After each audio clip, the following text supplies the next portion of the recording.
25-6A season began on a chilly March 8th evening in Round Rock with a thrilling 2-0 victory over the Dragons. If that season is to extend into the postseason, the Vipers will have to bookend that win over the Dragons with another one at home tonight in the regular season finale. Good evening, everybody, and welcome to Benham Field on the campus of VANDEGRIFT High School in Austin, Texas. My name is Merle Bershon, coming to you live tonight as the VANDEGRIFT Vipers get ready to take on the defending district champion Round Rock Dragons in what is essentially a playoff game in everything but name. After Friday night's cathartic 15-5 blowout win over Hutto, Coach Gerald Hickle's Vipers entered tonight's finale against the Dragons at 15-12 overall and in 5th place in District 25-6A at 7-6, one game behind these Dragons and Vista Ridge for the last playoff spot. The Rangers, however, are locked into the playoffs thanks to the playoff tiebreakers in place. While Round Rock comes in at just 11-15 overall, a relatively down year for the Dragons, they've won the games that counted and currently occupy the final playoff spot at 8-5 in the district. That's what the Vipers hope to flip here tonight. So that sets the table here. We'll take a break, make sure that we're all settled in. And when we come back, we'll hear from Vipers head coach Gerald Hickle talking about Friday night's explosive win over the Hippos and get his thoughts on tonight's winner-take-all showdown with the Round Rock Dragons. You're watching VANDEGRIFT Vipers Baseball on Vype Live.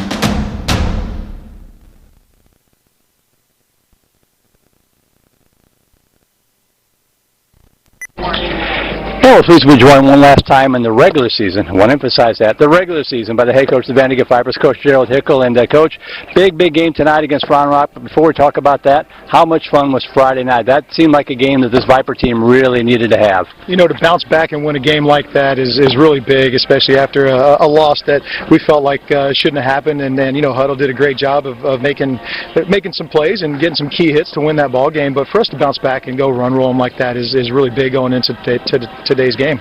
And we were just kind of joking around. It'd be nice to have some of those runs tonight, maybe start the game with a 3 or 4 run advantage. But how cathartic was it for the guys? Because we talked about, even on Friday night, the Vipers have been hitting the ball well, just hadn't been getting the results. Finally, Friday night, they were getting those results they needed. You know, I think that we've done a really good job all year of making adjustments with whatever game that we need to. And going into today, having something like that happen on Friday to where we're putting it all together is really important. And today, obviously, against a team like Round Rock, defending district champs, we're going to need to be able to do that to win this ballgame. Well, you know, some people might be saying, well, Round Rock's a little bit down this year. They're not the same Round Rock as the years past. Forget about all of that tonight, right? They're playing for their playoff lives just like you are, and they've got that pedigree to draw back on. I don't think it's as much about Round Rock as it is our district. Our district's just so strong this year, and we have so many guys that are really high-quality players and super competitors, so it doesn't matter who's playing, you know, everybody has a chance to win. And so, you know, you take a team like Round Rock who's yearly district champs, and all of a sudden you sprinkle in a bunch of teams that are wanting to go take that district championship with some really high-quality players, you're going to get a district just like this. Well, it seems like, you know, everybody says it seems like just yesterday. It seems like just yesterday that we were freezing our butts off in Dripping Springs when it was about 35 degrees. Beautiful night tonight, but thinking back on it, you know, you had summer ball last year and then fall ball, and now all the districts up, and here you are, this one final game to punch your way into the playoffs. What are your thoughts, and what's the team's attitude heading into tonight's game? All right, just listening to the guys, watching BP, watching them move around, they're really excited about this game. Obviously, it's good weather, but just the fact that our future's in our hands. And, you know, with everything we've gone through this year, the fact that we have a chance to go out and win a ball game to make the playoffs and not have to worry about anybody else, it's huge for our guys. Well, a last question for you, and obviously we're hoping to get the win tonight and move on to the postseason. But either way, you've accomplished something that Viper teams haven't done a lot in the past, which is you're going to finish the season with a winning record, regardless of what happens here tonight, regardless of what happens in the playoffs. Talk about this first year, kind of put in perspective a little bit as the regular season draws to a close tonight. I don't know what's going to happen today, but at the end, either way, I'm going to tell them you're my guys. And these guys have done so much this year from start to finish, creating a team that has been in every single game and have given themselves a chance to really go achieve all the goals that we've set out at the beginning of the season, with one of them still here in front of us against a good Round Rock team. That right there shows what these guys have done the entire season. And, once you get on the field, anything can happen. But I know that our guys are going to take everything they've done the entire season and leave it all on the field to give us a chance to go win this ball game and make the playoffs. Well, Coach, appreciate the time tonight. Appreciate the time all season long. I'm looking forward to continuing our conversation next week, either at Lake Travis or Westlake or somewhere in between. Me too. VandeGrift Vipers head coach Gerald Hickel kind enough to join us here on the pregame show. We'll take a break and be right back. You're watching VandeGrift Vipers baseball on the Vype Live Network.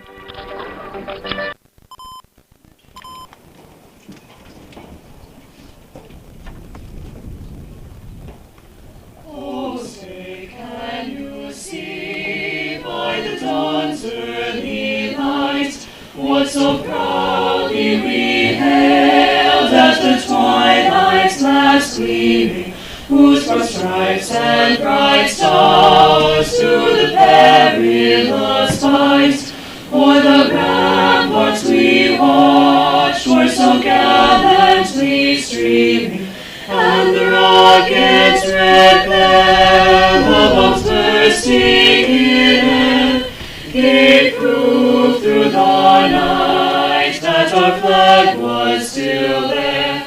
Oh, say does that star-spangled banner yet wave o'er the land of the free and the home of the brave?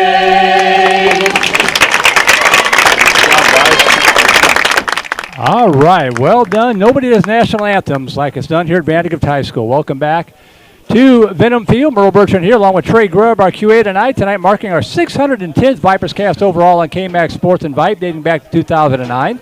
Our 173rd Vipers baseball broadcast. Thanks to VandeGrift Booster Club President Jennifer Farrow, Vice President Stephen Miller, and all of our sponsors for making these broadcasts possible. You'll see them right here on your screen in just a second. Our Grand Slam sponsor, Shannon Kramer with Kramer Property Group. Our home run sponsor, Silverton Custom Homes with Mr. Jason Grimm along with Jones and Spross. Our double play sponsors, Sport Clips Haircuts, Craig Smize with 1835 Realty, Rancho Vision Source, and the DeQuebas Company. And our single play sponsors, Pediatric Dentistry of Steiner Ranch, Trent Reynolds Player Development, Steiner Dental, Pinnacle Sports Performance and Rehabilitation, Candalia Haley Dance Hall, Tomlin Family Orthodontics, Steiner Wellness and Nutrition, and South Star Bank, along with our Vype Network sponsor, Academy Sports and Outdoors.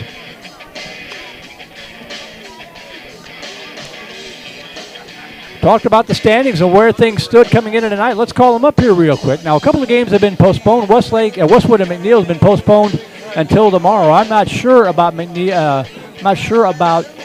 Cedar Ridge. That's old. That is an old. We'll get to that later. I got to swap that out. Hold on just a second here. I thought I did that. Bear with me for a second.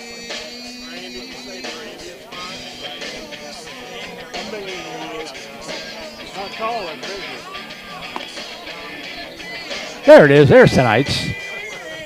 So Westwood and McNeil has been postponed until tomorrow. In fact, about 5 of our 12 games tonight on Vype Live have been postponed until tomorrow in the greater Austin area.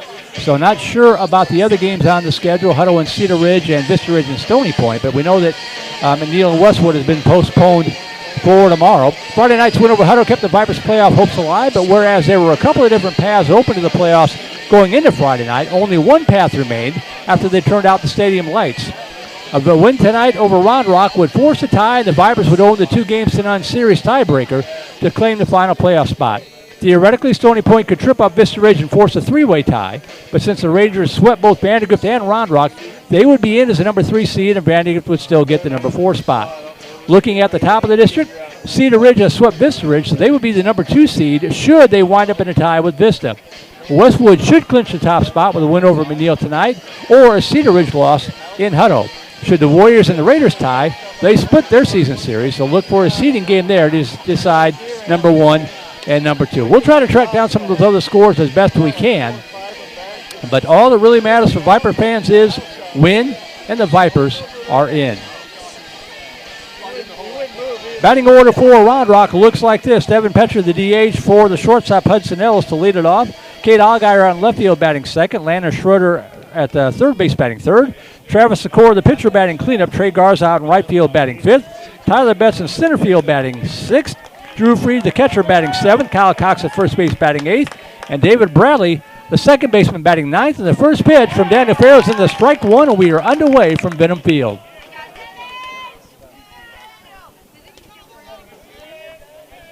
Give you the Viper defensive set here in just a second. 0-1 pitch, and swing and a miss, strike two. Farrow quickly ahead on the count, 0-2 to Devin Petrie. It's actually pronounced Petrie, pardon me. Have that in my notes, and I still blew it. No balls and 2 strikes, and the pitch wasted outside. 1 ball and 2 strikes to Petrie. Gavin Shaddix, Jackson Lewis, Connor Freeman, the outfield left to right. Hudson Lilly, Simon Baker, Clayton Moore, Landon Thomason, the infield third to first. Fouled up the screen. The count remains 1-2 to Petrie. Braden Buchanan behind the plate. Daniel Farrow making his 12th appearance on the season. A record of 7-2, 44 and 2/3 innings pitched. Giving up 31 hits, 16 runs, 14 of those earned. The 1-2 pitch misses up high, ball 2, 2 balls and 2 strikes. Farrow has struck out 56, walked 32, and has an ERA of 2.19. 2-2 pitch. Up high, ball 3.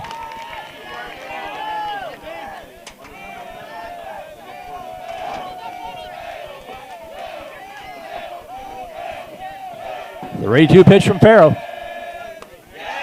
Just a little high, ball 4. Got ahead in the count, 0-2, and ends up giving up a leadoff walk to Petrie. And that'll bring up Kate Allgaier.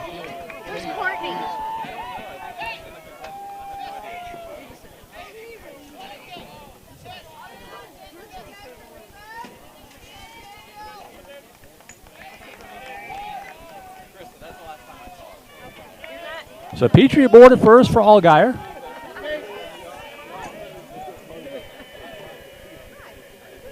Showing bunt, and bunted it up the third base side to foul. Strike 1 to Allgaier. Can't even imagine what the adrenaline count is in Daniel Farrow right now. Senior right-hander.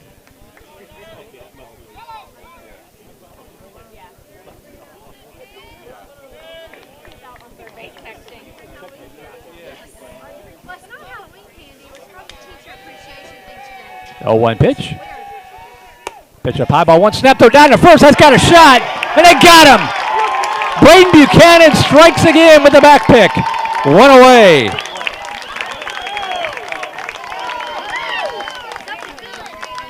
I keep meaning to ask Coach how many of those he's got, and if he's leading the district. He's got to be. 1 out, base is empty. 1 ball, 1 strike to Allgaier.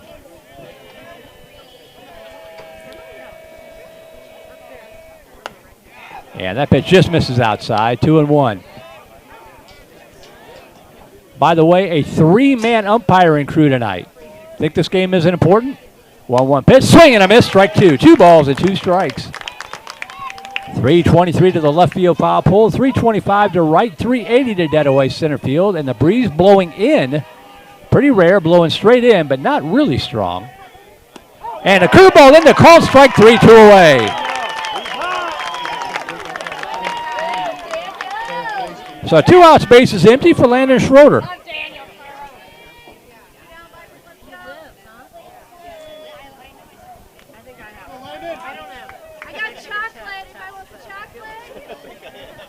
Two outs, base is empty. Leadoff walk, and a pickoff, and a strikeout. And Schroeder will step in from the right side, take the off speed in there for a strike, strike 1.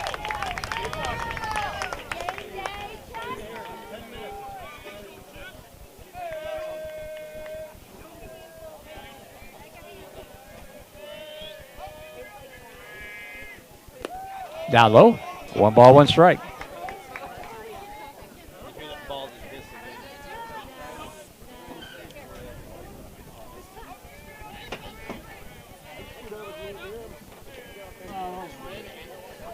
One pitch, hit in the air, right side, but out of play, and the count goes to 1-2 to Schroeder.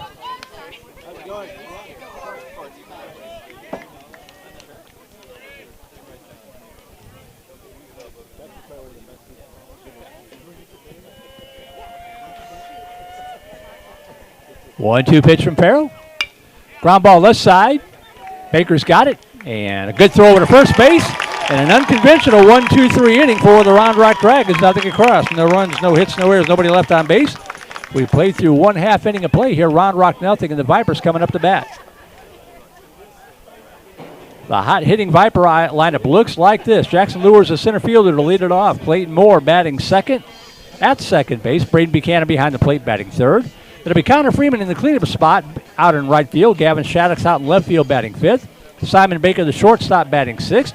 Landon Thomason at first base batting seventh. M.D. Connor, the DH tonight for Daniel Farrell, batting eighth. And Hudson Lilly at third base batting ninth. So Lures, Moore, Buchanan, Freeman, Shaddix, Baker, Thomason, Connor, and Lilly for Coach Gerald Hickles. VandeGrift Vipers 15-12 overall, 7-6 in district play. Round Rock defense, Kate Allgaier, Tyler Betts, Trey Garza, the outfield left to right. Landon Schroeder, Hudson Ellis, David Bradley, and Kyle Cox, the infield third to first. Drew Freed behind the plate, and Travis Sikora, a talented right-hander, on the hill for Round Rock. Thanks to John Baeza for giving us some unofficial stats. Sikora on a very strict pitch count, typically only throwing anywhere from 40 to 60 pitches on a night, so he only has a record of 3-0. He's only pitched 25 innings on the year, giving up 61 strikeouts against only 5 walks. He's only faced 86 batters all season long, giving up 1 run, and that one is unearned, so he's got an ERA of 0.00. So the Viper strategy would seem to be make him throw pitches. Don't swing on the first pitch. Get the pitch count up and hope that his pitch limit is in effect tonight. But we'll see. It's essentially a playoff game, so that might be off the table tonight. Vipers in their 13th year of varsity play. Win or lose tonight, they've clinched just their 4th winning season in those 13 years. Looking for their 3rd playoff appearance in program history, the first time since 2018 when they were swept by Reagan in the bi-district round. Also qualified in 2017 when swept by San Antonio Churchill in the bi-district round. So, should the Vipers get into the playoffs, they will be looking for their first ever playoff win. It won't be easy because if they get in, they're going to face either Westlake or Lake Travis in that first round. But you got to get there first.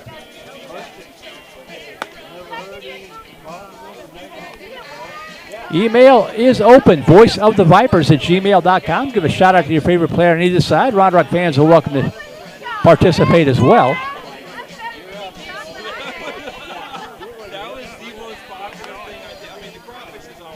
Voice of the Vipers, all one word plural, at gmail.com.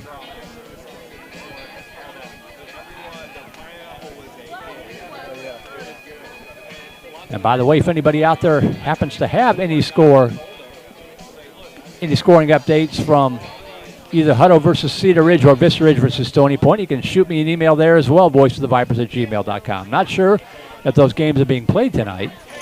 We know that McNeil Westwood has this postponed until tomorrow. That game will be here on Vype Live.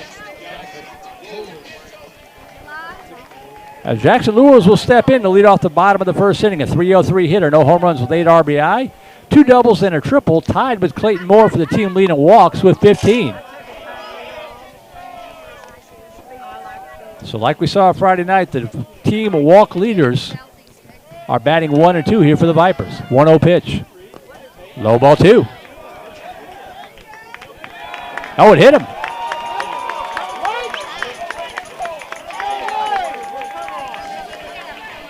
Much to the displeasure of Round Rock fans.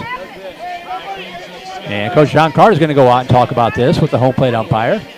Coach Carter in his 18th year at the helm of the Dragons.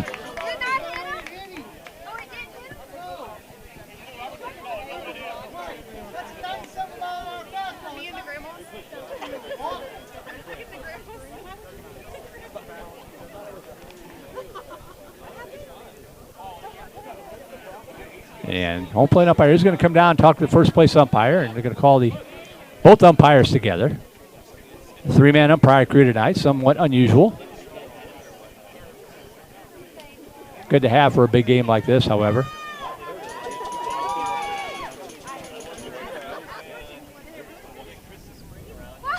He's going to stay there. So Lures is aboard, in case you're wondering. He's unofficially 9 out of 10 in stolen bases. As Clayton Moore steps in, that young man's batting average has been rising consistently since the start of district play. Now batting .257 on the season. Takes that pitch in there for a strike.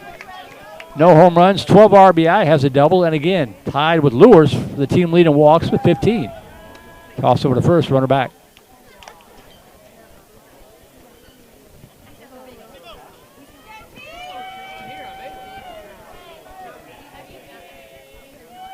Shows bunt, and bunts it straight up in the air, right into the glove of Sikora, throws to first, and they double him off. Wow. That just cannot happen.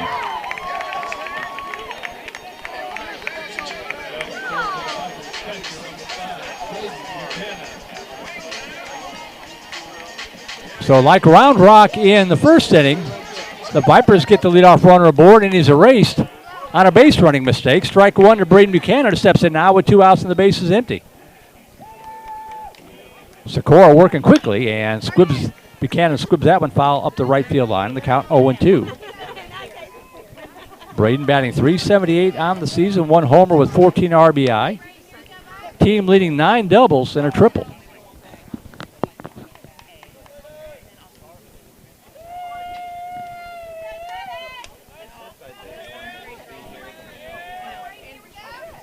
No balls, 2 strikes. Swung on, foul tip into the glove of Drew Freed, and a promising start to the inning is quickly erased. 1-2-3, nothing across. We played through 1, we'll go to the second. Still no score from Benham Field. You're watching Vandegrifts Vipers baseball on Vype Live. Become a Vype Insider today. Access breaking news in high school sports. Enjoy premium articles and exclusive coverage written by expert analysts, and watch exclusive videos, documentaries on programs in your area. It's only $2.99 a month if you subscribe for the monthly plan. If you go for the yearly plan, it rounds out to just $1.99 a month. It costs you only $24 a year to get all of your Vype news throughout the entire year. Subscribe today. What are you waiting for? It's less than a cup of coffee a month. Become a Vype Insider. $2.99 a month, $23.99 for the whole year. Hey, it's Vype. We will see you at the games.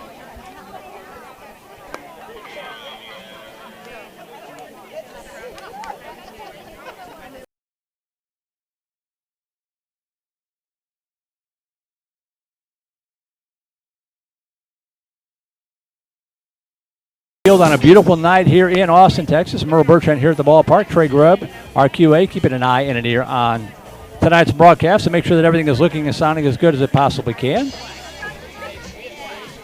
Lots of rain yesterday. Cleared out by this morning. The sun is shining. It's about 72 degrees here as we go to the top half of the second inning. And it'll be 4, 5, and 6 hitters to up here for the Dragons. Sikora, Garza, and Betts.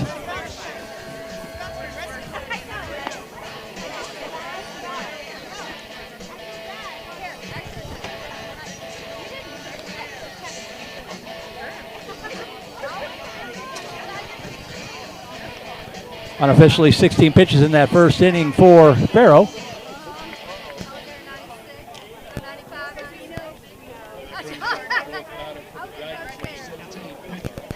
The worst part about that double play, other than the obvious, is that it allowed Sikora to throw fewer pitchers.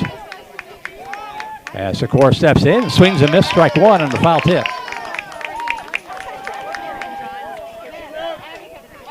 Great crowd on hand. The bleachers almost full. People lined up on either side of the bleachers up against the fence. There's a tapper left side. Hudson literally charging it, scoops it up. Side on throw to first in time, and a nice stretch from Landon Thomason. Nice play by the Viper defense. Lily to Thomason, one away to retire Sikora.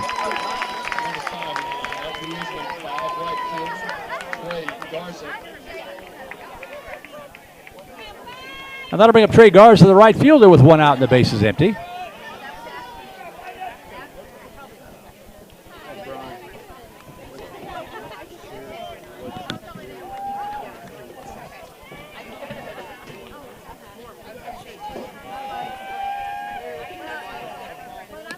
And a pitch down low, ball 1.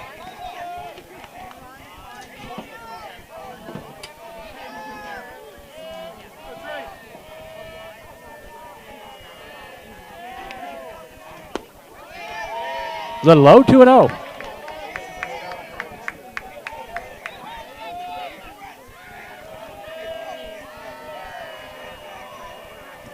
Two-0 pitch. Just missed outside, 3-0.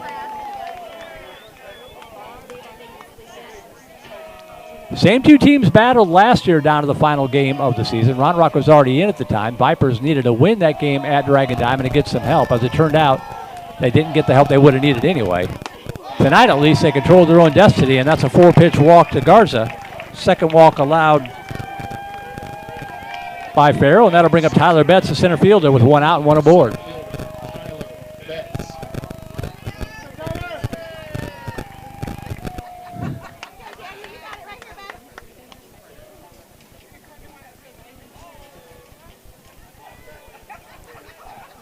So one out, one aboard for Betts.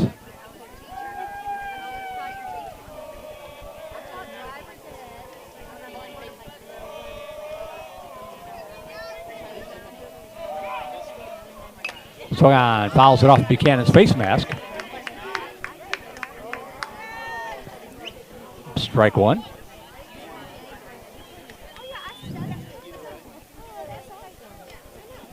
Hard to believe it's the final regular season game of the season. Doesn't seem like that long ago. I was sitting out in Copper's Cove watching Braden Buchanan and Reese Beecham compete for the starting quarterback job. It was about 105 degrees out there. Here we are on the edge of May. No balls and a strike to Betts. Swing and a miss, strike two.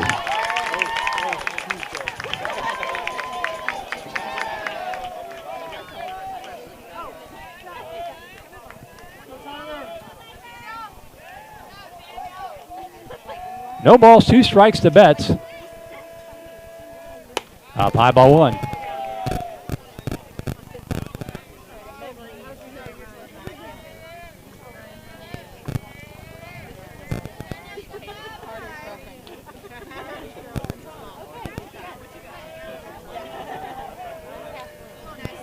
One-two pitch for a ball. Swung on, lifted in the air to shallow right field. And it's going to be Clayton Moore calling it, and he catches it in shallow right field for out number two. So 2 outs now for the catcher, Drew Freed.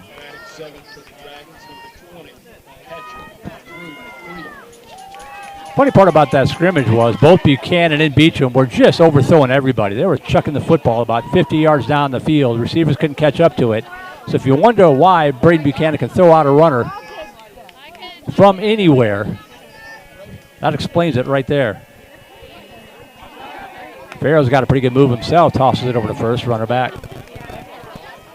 2 outs. Garza at first.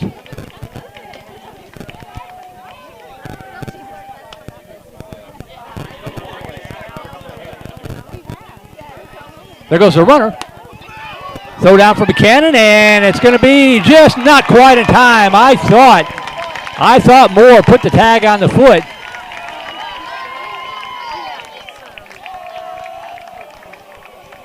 But it's going to be a stolen base for Garza. Hit and run was on. Strike one to Freed. So Garza standing at second base with 2 outs. No balls and a strike to Freed.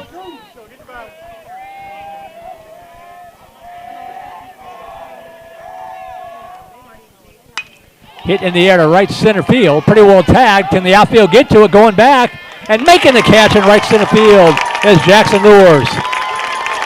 He tracked it down, caught up with it, made it look relatively easy. Freed gave it a ride. We'll go to the bottom half of the second inning. Still no score, no runs, no hits. 1 runner left on base.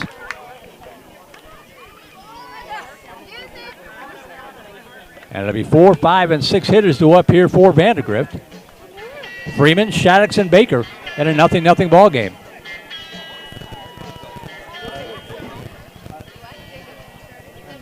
Still looking for the answer to the first trivia question. Which Viper senior is a certified scuba diver? Next question. Which Viper senior has visited 29 of 30 MLB stadiums? For your answer to the correct question. So Stony Point and Vista Ridge are playing. No score, bottom of the second inning over at Vista Ridge. That game has no bearing on what the Vipers' postseason plans might look like, but it could impact Round Rock.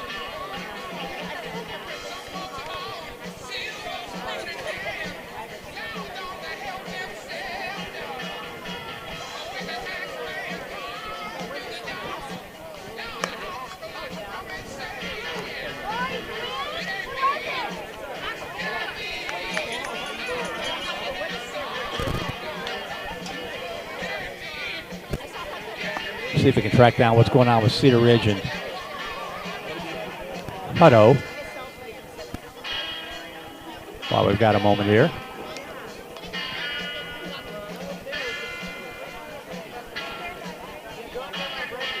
All right, that game is underway as well.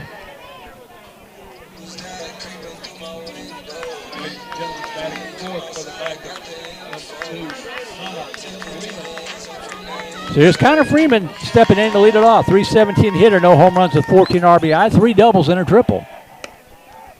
And the first pitch misses outside, ball 1 from Travis Sikora.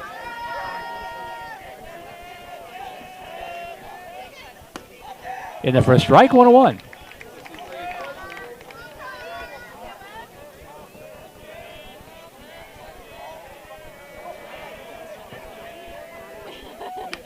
Way inside. 2-1 to Freeman. Top of the second inning, out in Hutto. No score between Cedar Ridge and Hutto. So we'll keep track of those two games, Cedar Ridge Hutto and Vista Ridge Stony Point. That was scooped to the left side under the glove.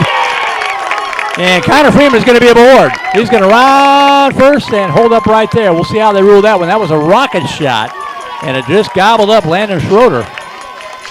And the Vipers have the leadoff runner aboard.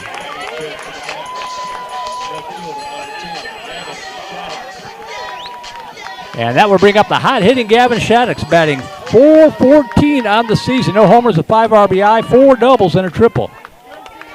That is ruled an error, so an E5 puts Freeman aboard. Pitch outside, ball 1.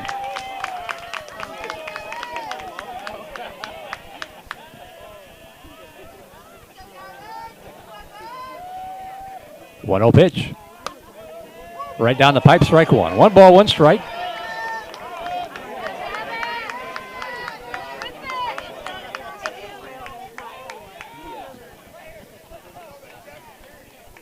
One pitch. Foul. That'll play to the right in the count. 1-2. We give a shout out to my mom, the best #1 Viper fan in the state of Illinois. She's tuning into the broadcast tonight.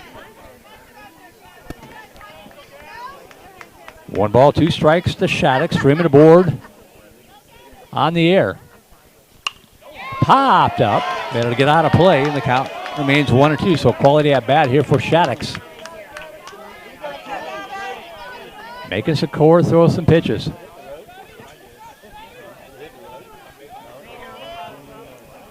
1-2 pitch. Swing and a miss, strike 3. And Shaddix is out on strikes for out number 1. Second strikeout of the night recorded by Sikora. And with 1 out and a runner at first, that will bring up Simon Baker. Baker batting .333, no homers, 4 RBI, 4 doubles, and a triple.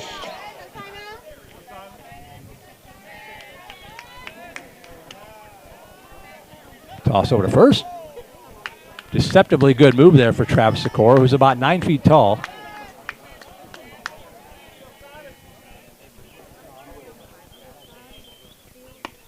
Paints the outside corner for a strike, strike 1.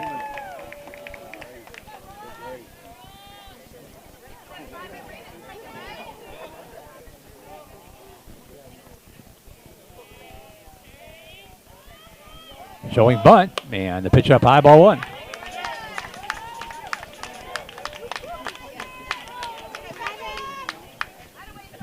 One ball, 1 strike to Baker.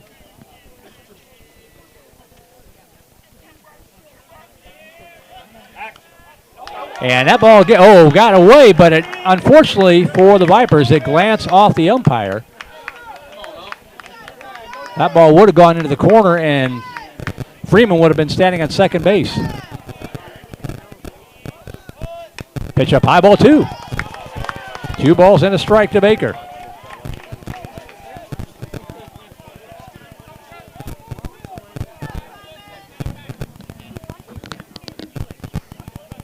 2 balls, 1 strike. Oh, that was not a strike, but the umpire says it was, and the count 2-2 to Baker.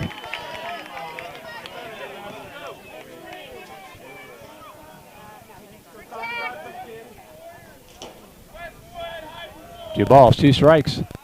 Swing and a miss, strike 3, and Baker's out on strikes for out number 2. Back-to-back strikeouts, and with 2 outs, Freeman's still at first. That'll bring up Landon Thomason.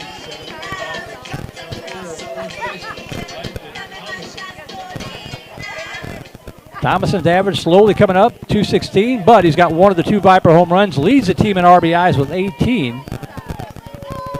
And he steps in here with 2 outs and a runner at first. That looks better than the one called on Baker. Umpire says no, and the count 1-0.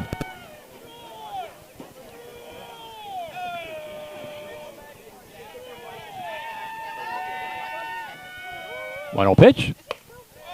Misses high inside, 2-0. Big game out in Georgetown. Georgetown 2, Liberty Hill nothing into the first inning.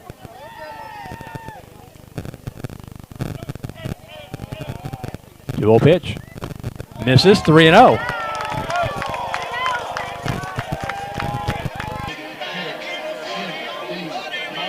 Connor batting .306 on the season. No homers with 14 RBI, 5 doubles. Be a great time for number 6. Freeman at second, Thomason at first with 2 away. That pitch is in there for a strike. Strike 1.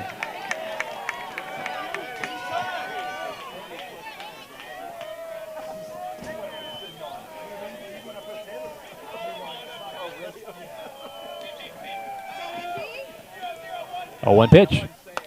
Misses outside, ball 1. 1 ball, 1 strike.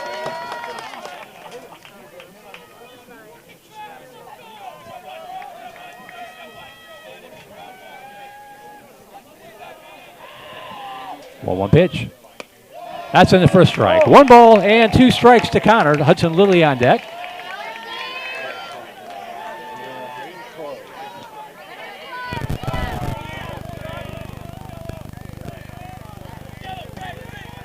One-two pitch. Swing and a miss, strike 3. And Travis Sikora strikes out the side, gave up a leadoff base runner on an error and walked a batter, but no damage done. And we have played through 2. We will go to the 3rd inning. Still no score here from Benham Field. You're watching Vandegrifts Vipers baseball on Vype Live. What is Vype Live? Vype Live is one of the largest and most respected broadcast and live stream networks in the state of Texas. Vype Live broadcasts any sport you can think of for youngsters of any age, from Pee Wee and Pop Warner to high school, club, college, semi-pro, and beyond. We also broadcast plenty of academic, fine arts, and community-related events as well, and now as partners with Flow Sports. Email us at info@vypemedia.com to find out more. Vype Live. We bring your teams to you.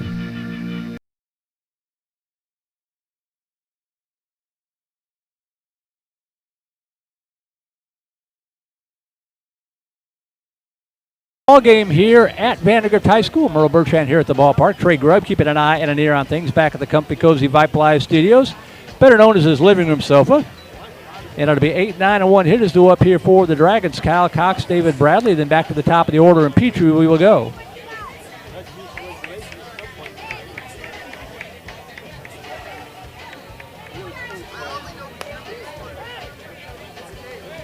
Made Sikora throw 22 pitches that innings. Brings him up to 29 for the ball game.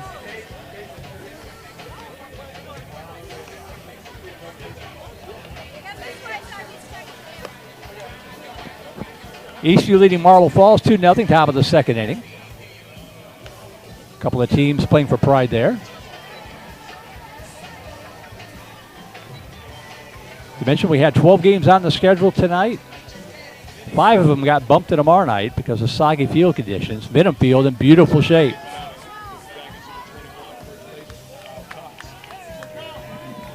So here's Kyle Cox to lead off the Dragon 3rd. And swings on the first pitch. Takes a high hop, and Lilly stays right with it and tosses over to first base. Nice play by Hudson Lilly. That one took a nasty bounce. And that's 1 away for David Bradley.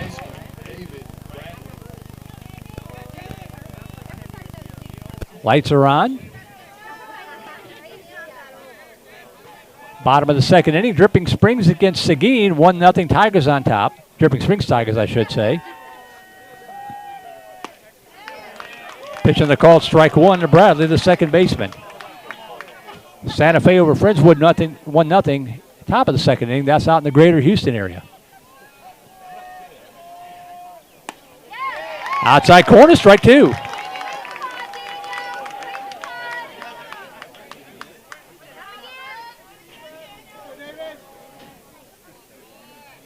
Oh-2 pitch from Farrell.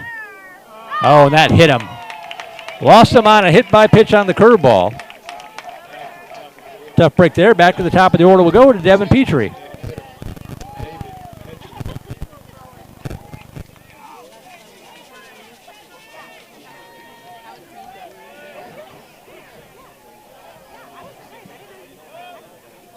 So here's Petrie. He reached on a walk and was picked off by Buchanan in the first inning. He steps in here with one out, one aboard. Shows bunt and snap throw down to first. They got another chance. Ooh, just getting back in there was Bradley. Buchanan almost got another one.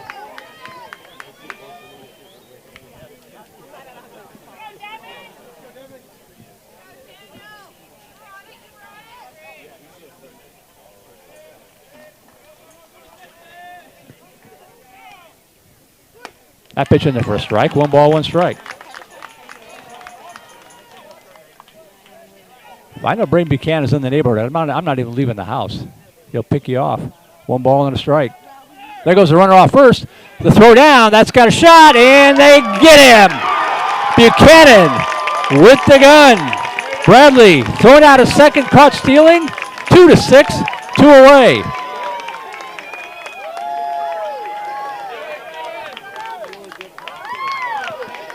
So now 1 ball and 2 strikes to Petrie with 2 outs and the base is empty.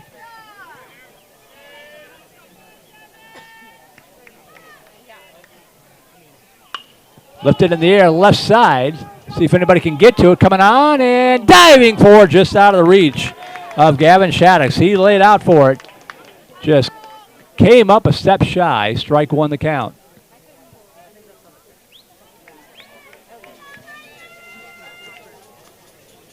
That wasn't strike 1. The count remains 1-2, pardon me. 1 ball, 2 strikes to Petrie.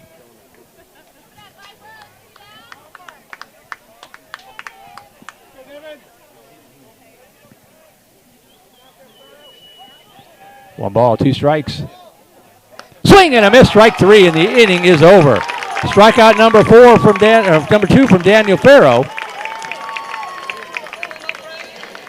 No runs, no hits, no errors, 1 hit batter. He was thrown out, caught stealing, so nobody left on base.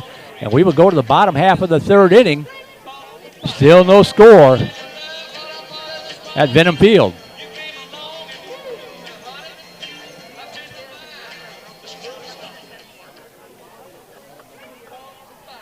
Two more trivia questions. Which Viper senior has the nickname Wilson? Still looking for the Viper that is met the dude perfect. Unofficially for Farrow, 37 pitches through the first 3 innings tonight. 2 strikeouts and a walk. He has hit a batter. As we go to the bottom half of the 3rd inning, 9-1-2 hitters due up here for Vandegrift. Hudson Lilly stepping in to lead it off. Other big game in District 25, 5A, Cedar Park and Rouse going at it. The Raiders lead the Timberwolves 1-0, end of 2. Our 300th broadcast of Cedar Park baseball, going way back to 2008 on Vype Live and KMAX Sports.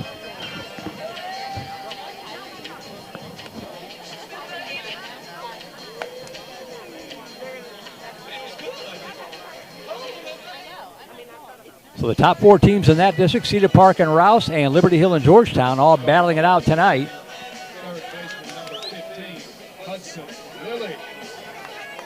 Here's Hudson Lilly, 294 hitter, no home runs with 9 RBI and 3 doubles on the season.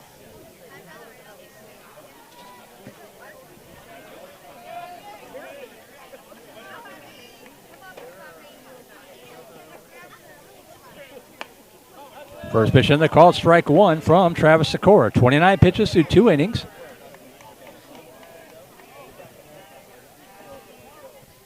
Swung on and foul tip, and the count 0-2.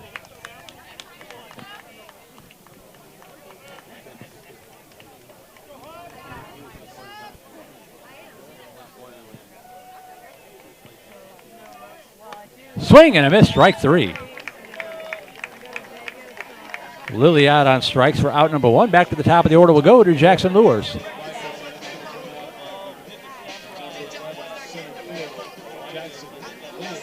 Lures hit by a pitch in the bottom of the first inning. Bottom of the second inning over at Vista Ridge. No score between the Rangers and Stony Point. And showing bunt, and it's a foul ball to Lures, strike 1. Cedar Ridge over Hutto 2-0 in the top of the third inning out in Hutto.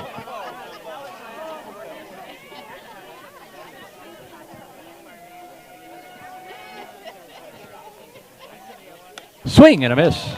Strike 2 to Lures.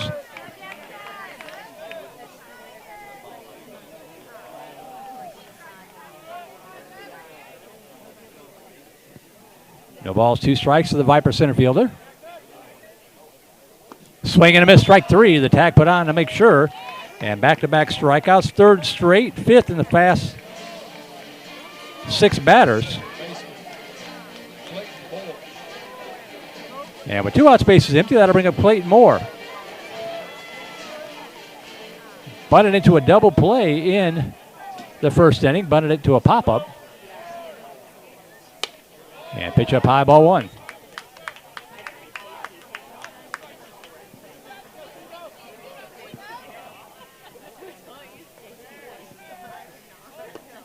Shows bunt, pulls it back. I've noticed he's had trouble finding the strike zone when the Viper hitters square up. Saw that with Simon Baker earlier. 2-0 the count to Moore. Georgetown increases their lead over Liberty Hill 3-0, end of 2. Misses again. And the count 3-0 to Moore.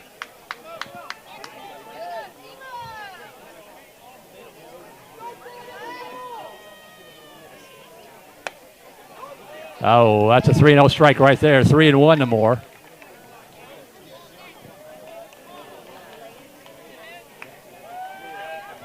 Three balls, 1 strike. Nice job by Sakura. Comes back and works the count full now to Moore. 3-2.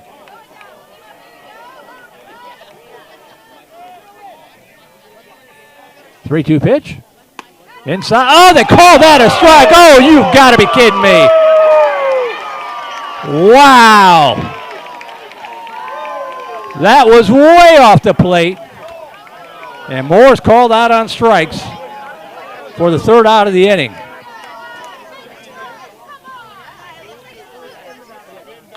So we played through 3. We would go to the 4th. Still no score. We'll take a break and be right back. You're watching Vandegrifts VIPERS Baseball on Vype Live.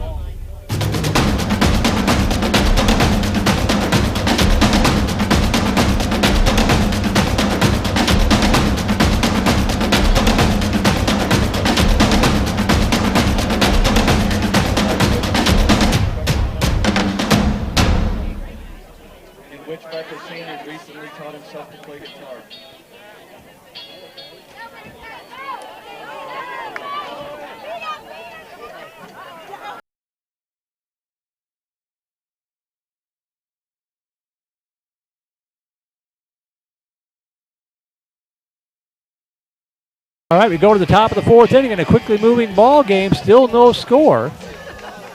And it's the heart of the order due up here for the Dragons. Kate Allgaier, Landon Schroeder, and Travis Sakura due up to go to work against Daniel Farrow, who's unofficially thrown 37 pitches on the night through the first 3 innings of play.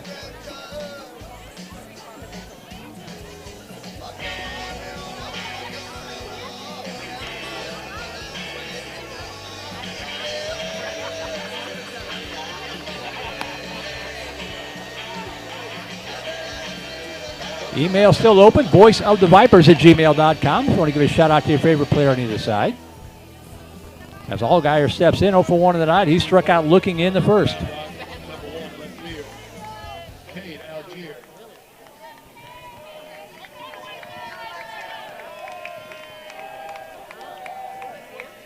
First pitch from Farrow here in the fourth. Has lifted high in the air to left side. Drifting over is Gavin Shaddix, and he squeezes it. 1 pitch, 1 out in the Dragon fourth.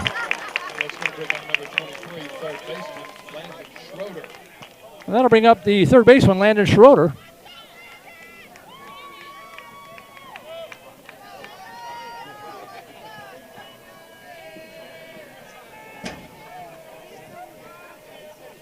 Schroeder grounded out to Baker to retire the side of the first inning.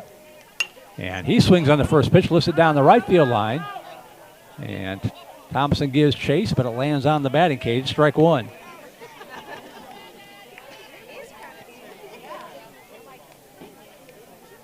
Beautiful Benham Field on the campus of Vandegrift High School. Field in great shape with the rains last night. Nice off speed in the first strike, 0-2 to Schroeder.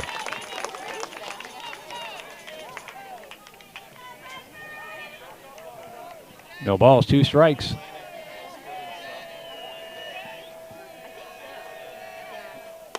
Just a little high, 1-2. Bottom of the third, Rouse 1, Cedar Park nothing.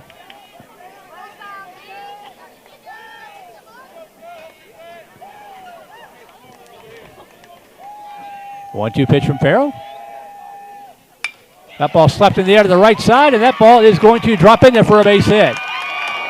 And getting to it quickly, good job there, Jackson Lewis. Ball just out of the reach of Freeman, but Lewis came over and cut it off to hold that one to a loud single. That's the first hit of the night for the Dragons.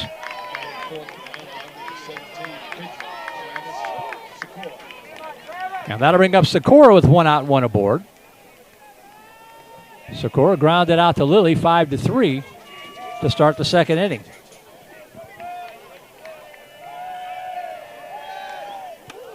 High inside, ball 1.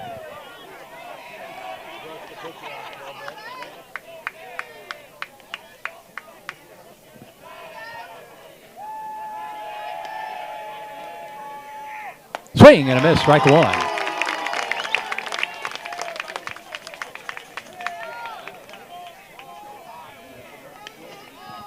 One ball, 1 strike.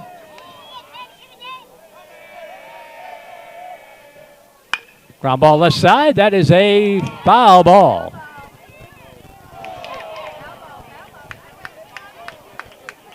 So 1-2 the count to Sikora.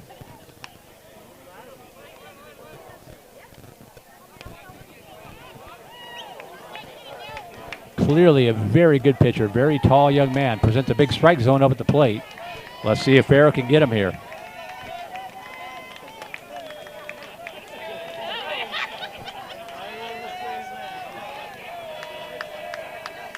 One ball, 2 strikes. That ball slapped to center field and going to drop in there for a base hit. So back-to-back singles. Dragons have runners at first and second with 1 away for Trey Garza.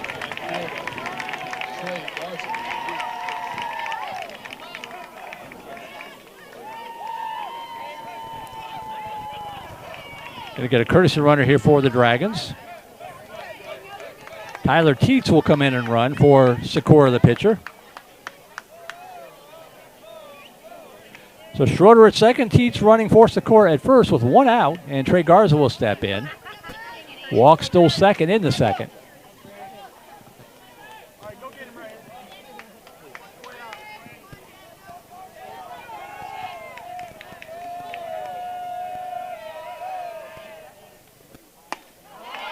In the first strike, strike 1.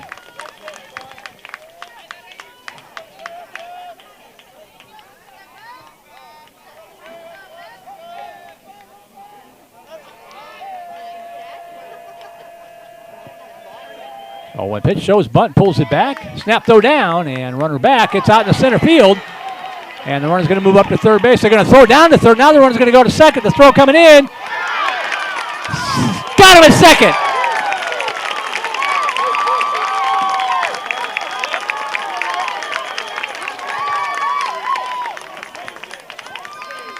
So Schroeder moves up to third. But the Vipers recover. It'll be 8-5, either 4 or 6 for out number 2. So 2 outs, runner at third. 1 ball, 1 strike to Garza.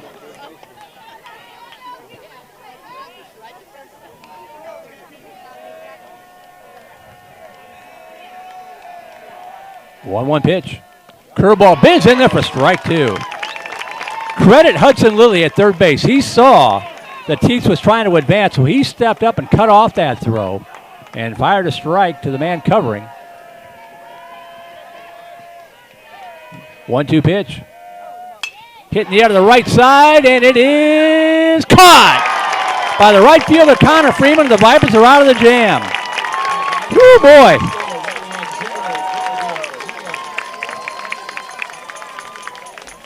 That was close. In the inning, no runs, 2 hits, 1 error, 1 runner left on base. We are halfway through this one. Still no score. Seniors go to Neil McDonald's. Which Viper senior is a citizen of the Cherokee Nation? So we go to the bottom half of inning number 4. Again, want to thank Jennifer Farrow, Stephen Mueller, and the Vandegrifts Vipers Booster Club, and all of our sponsors, along with our Grand Slam sponsor, Shannon Kramer with Kramer Property Group, our home run sponsor, Silverton Custom Homes with Mr. Jason Grimm and Jones and Spross, our double play sponsors, Sport Clips Haircuts, Craig Smizer with 1835 Realty, Ranch Road Vision Source, and the DeQuebas Company, and our single play sponsors, Pediatric Dentistry of Steiner Ranch, Trent Reynolds Player Development, Steiner Dental, Pinnacle Sports Performance and Rehabilitation, Candalia Haley Dance Hall, Tomlin Family Orthodontics, Steiner Wellness and Nutrition, and South Star Bank, along with our Vype Network sponsor, that would be Academy Sports and Outdoors.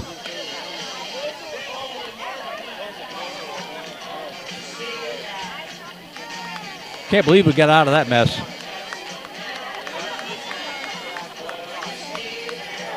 And did it in only 13 pitches.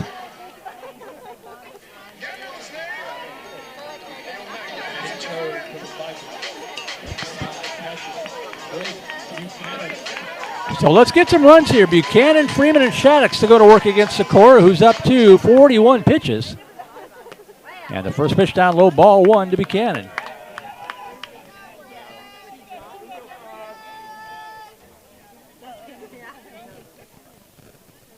That ball stopped to the left side, out in the left field for a base hit. Braden Buchanan starts things off right for the Vipers in the 4th.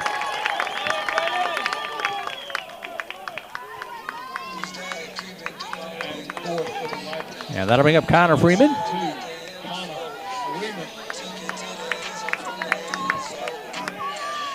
Freeman reached out an air, left stranded at second base in the second. I think it's Jack Nelson running for Buchanan at first.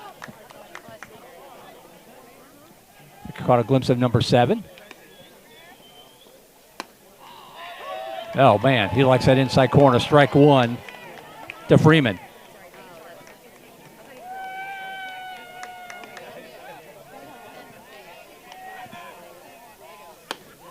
Misses outside, 1 ball, 1 strike.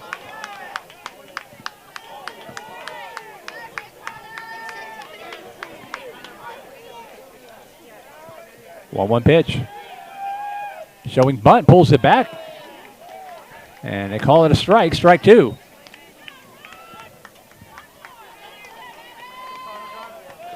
One ball, 2 strikes to Freeman.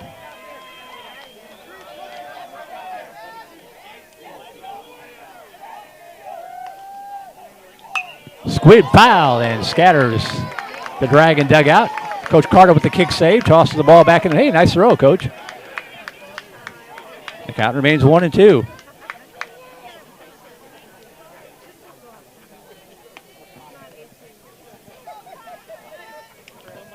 One ball, 2 strikes to Freeman.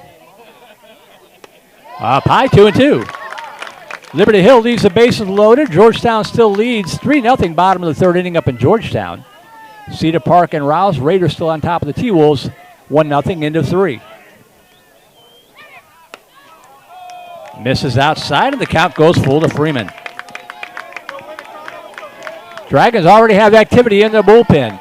So this will be the last inning of work for Sikora. 3 balls and 2 strikes. Fouled out of play.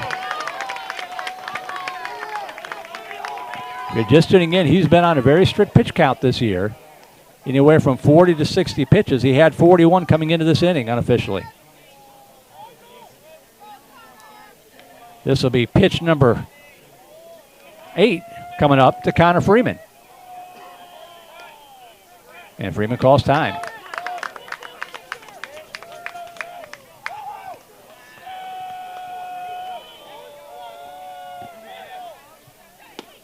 And they're called strike 3. Beautiful pitch. And Freeman is out for the first out of the inning. That'll bring up Gavin Shaddix.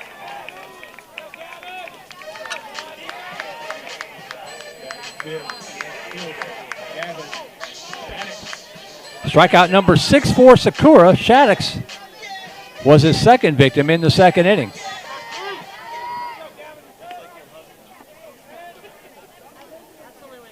Toss to first, runner back.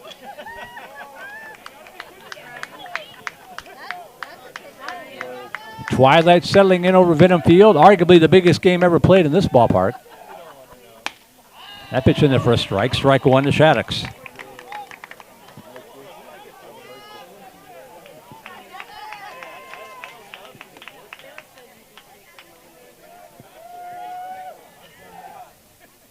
Swing and a miss, pulled the string, and the count 0-2 to Shaddix.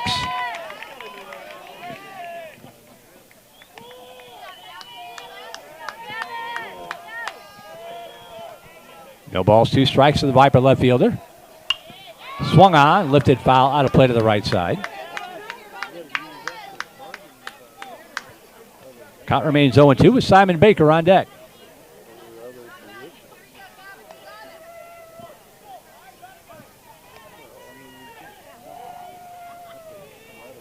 Oh, 2 pitch. Poke fouled again. Good at bat by Baker.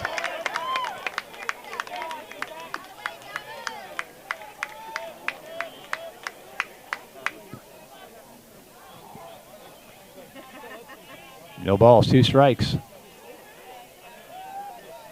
Swing and a miss, strike 3. He got him, but he battled him. 2 away now for Simon Baker.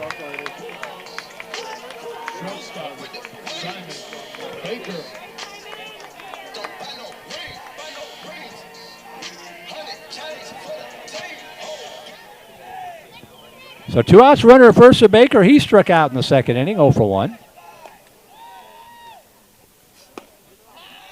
Pitch down low, ball 1.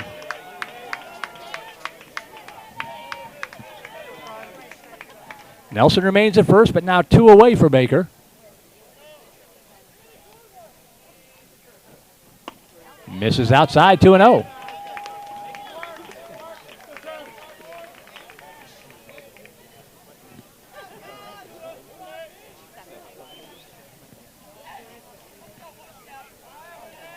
Two-0 pitch. Up high, ball 3.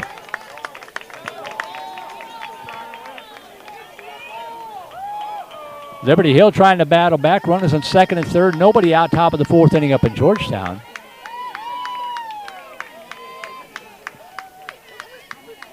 Three balls, no strikes to Baker.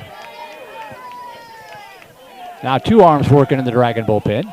Toss over to first. That ball gets away. And Nelson will head down to second base. He might round second and head for third. He will. The throw coming in, and it is not in time.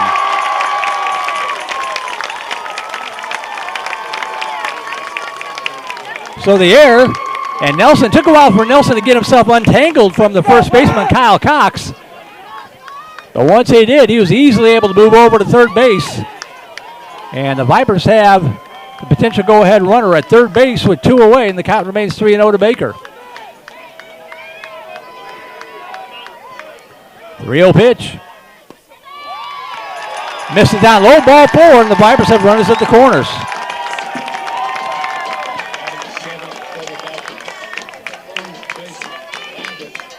That'll bring up Landon Thompson. He walked in the second inning. Nelson at third, Baker at first with 2 outs.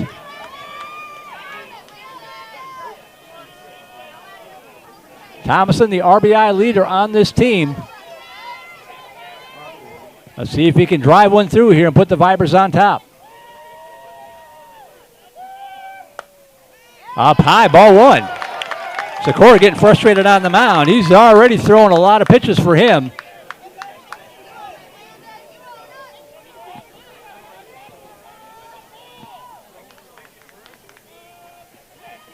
One 0 pitch. That's in there for a strike, and the count was up 1 ball, 1 strike.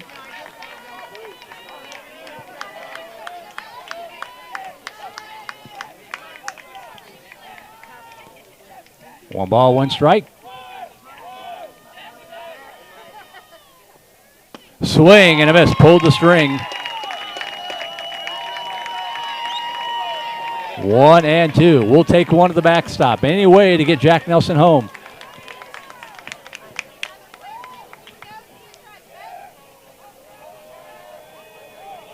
One-two pitch. Check the swing. They'll look down to first. They call that a strike? Wow. Called strike 3 and the inning is over.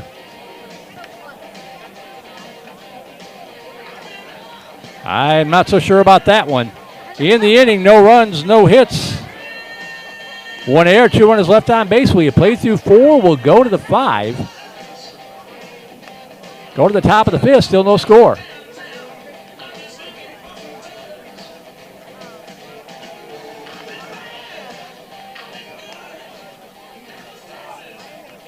Trivia question. Which Viper senior is the biggest Kentucky fan? Which Viper senior has lined 5 of Colorado's 14,000 teams? So we'll see if Sikora comes out for the 5th inning. He's up to 64 pitches unofficially on the night, but it's a big game. Right now, the Vipers just got to put down the Dragons in order here in the 5th. It'll be 6, 7, and 8 hitters due up. Betts, Freed, and Cox to work against Daniel Farrow, who's thrown 50 pitches to the first 4.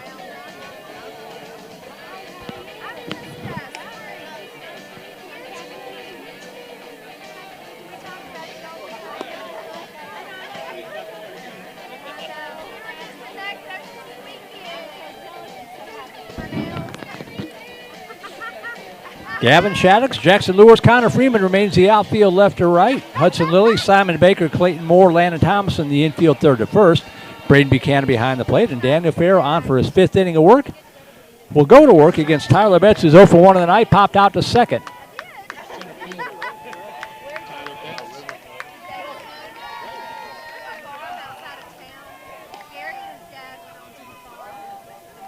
So here we go to the 5th. First pitch to Betts. Swung on, fouled straight back, strike 1.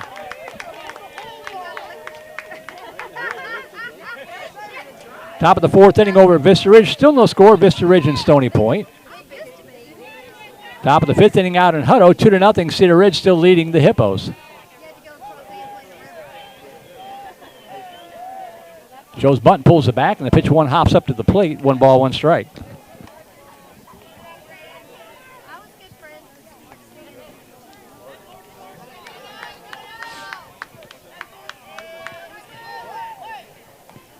One pitch. Slap to the right side. It's going to get out into right field for a leadoff single. So Betts is aboard. That'll bring up the catcher, Drew Freed.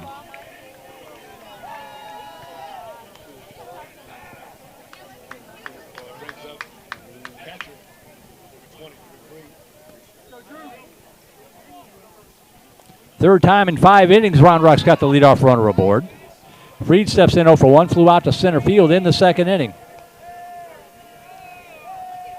Joe's bunt bunts it back foul up against the screen, strike 1.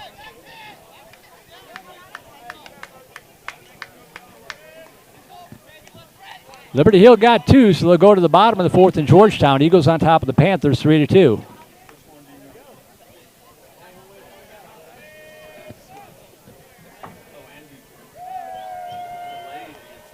0-1 pitch.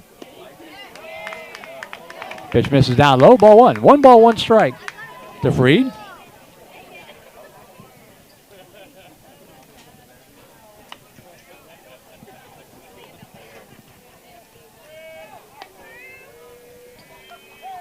Shows bunt again, pulls it back, pitch up high, 2-1.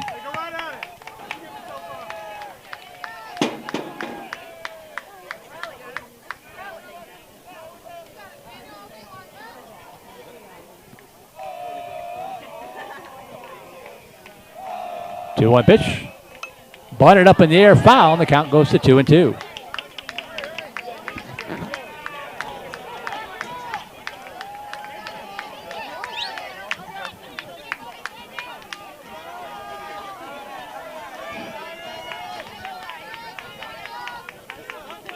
Let's see if he still has a green light to bunt here with 2 strikes. 2 balls, 2 strikes. The pitch. Check the swing. Did he go? He did not. And the count goes full.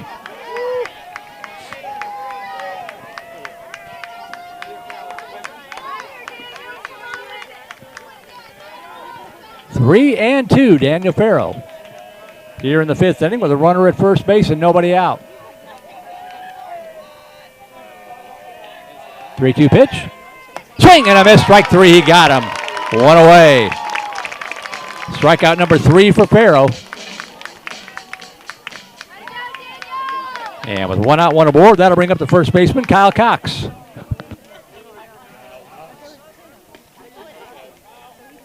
Cox 0 for 1 in the night, grounded out to Lilly at third in the 3rd.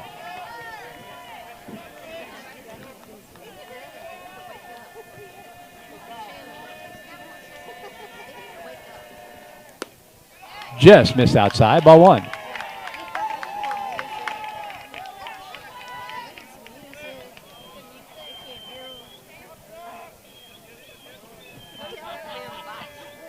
One-0 pitch. Curveball, beauty in the first strike, 1-1. Heard a couple of oohs and ahs from the crowd below.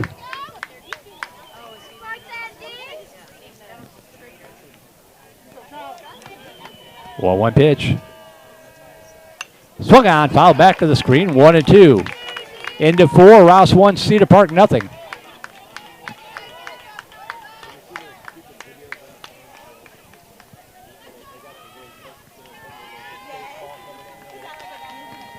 One and 2 to Kyle Cox. There goes the runner off first, and that one's fouled on the hit and run. Back to the screen. The count remains 1-2. Top of the 4th inning, down to Smoky Joe Ballpark in Seguin. Dripping Springs 8, Seguin nothing.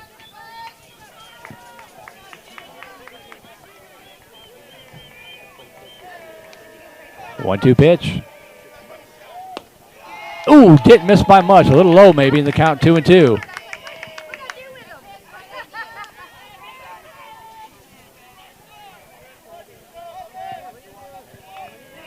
Two balls, 2 strikes. The pitch from Farrell. Swing and a miss, strike 3. He got him, 2 away. 2 outs now for the second baseman, David Bradley.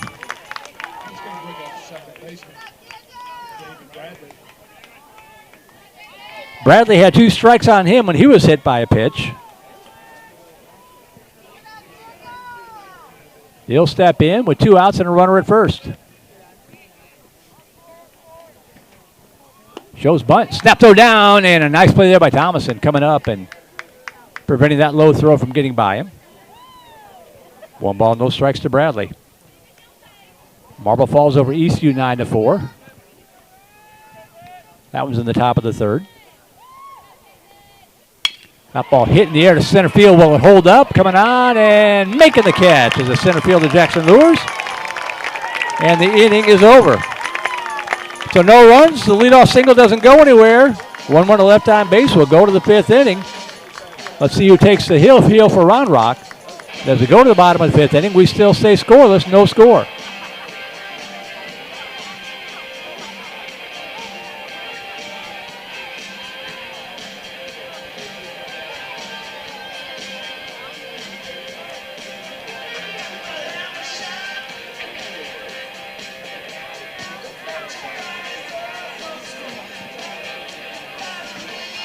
And we do indeed have a new pitcher in here for the Round Rock Dragons.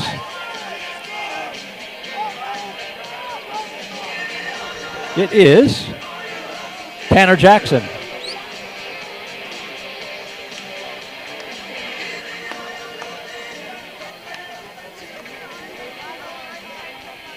So Sakura's night is done for Round Rock. Gave up no runs. 2 Viper hits. Threw unofficially 64 pitches, struck out 9, walked 2. Did Travis Sakura. The game will rest in the hands of Tanner Jackson.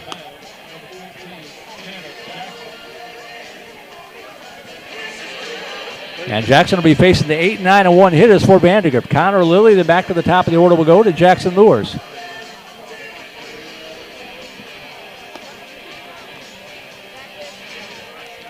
Winner moves on to the playoffs. Losers' season is over.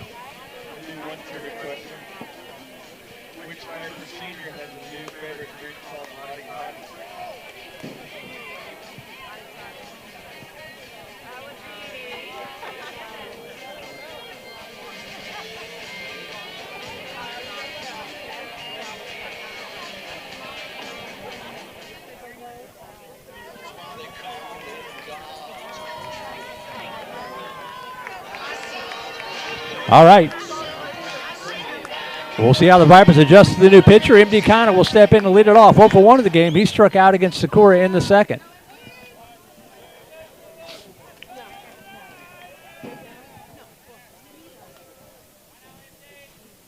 Pitch misses high and away. Ball 1.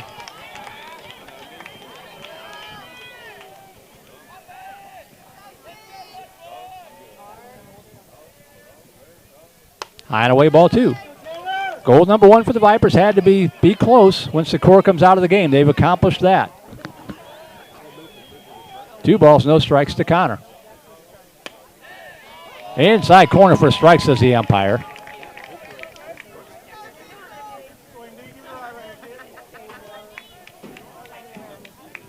Two 1 pitch.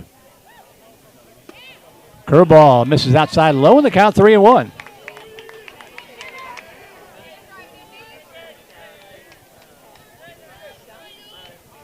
Three-one pitch. Catches the outside corner for strike 2, and the count goes full to Connor.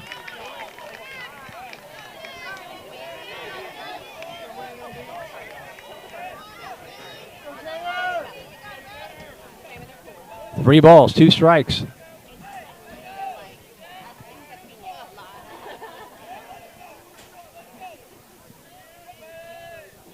The 3-2 pitch. That's a line shot into center field for a base hit. So MD Connor fights off the 3-2 pitch, and now the ball kicked around in the outfield. He's going to pull up at the second base on the air. So a single for Connor to left center field, and then the air puts him at second base.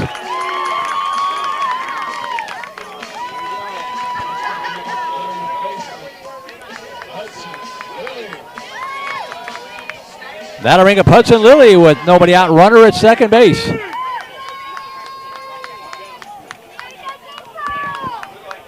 And we're going to have a courtesy runner coming in here for Connor.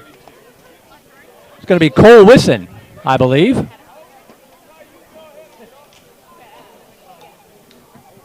So Cole Wisson going to run for Connor, get a little more speed on the base pass.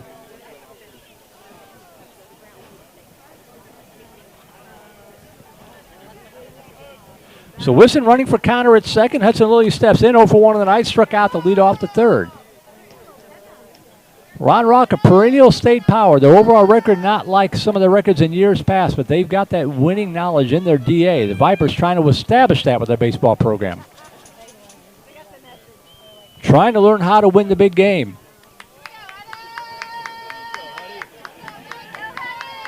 Here is Lilly. Nobody out, runner at second. Pivot, no throw.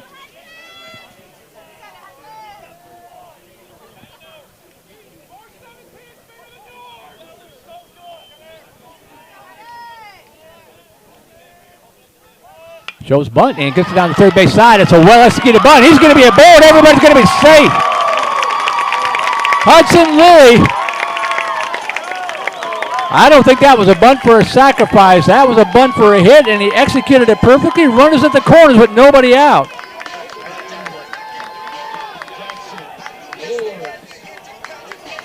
Runners at the corners, nobody out. Back to the top of the order, and Jackson Lures we go.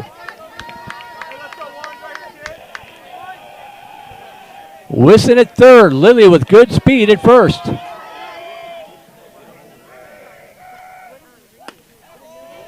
Good pitch in the first strike. Lures 0 for 1, struck out in the third, hit by a pitch in the first.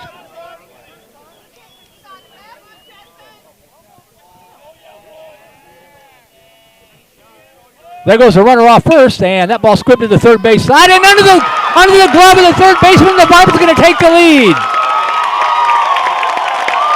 1-0 Vandergrift on the air as Cole Wisson comes home.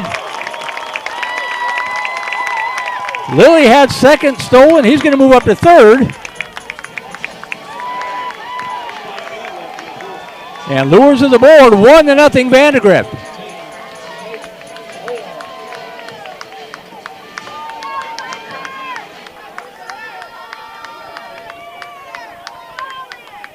So runners still at the corners. Still nobody out. In the heart of the order coming up, Clayton Moore will step in.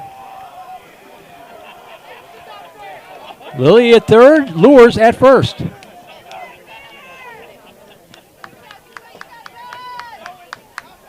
There goes the runner again off first. Hit and run to the right side, perfectly executed. RBI single for Clayton Moore.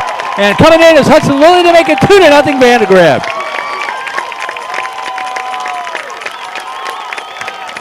Moving over to third is Lures. Runner still at the corners. If you want to draw up a hit and run, that's what you get right there. Moore putting it right into the hole that David Bradley, the second baseman, had vacated, trying to cover second. And it's 2-0 Vandergrift with runners at the corners and nobody out.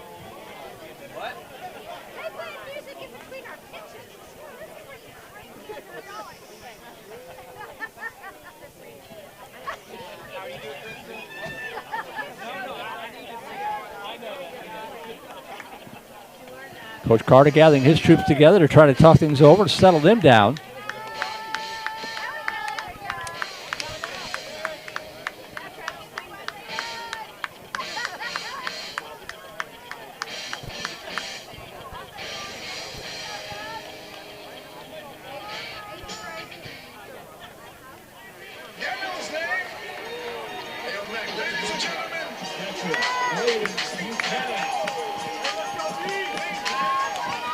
So here is Braden Buchanan after the timeout.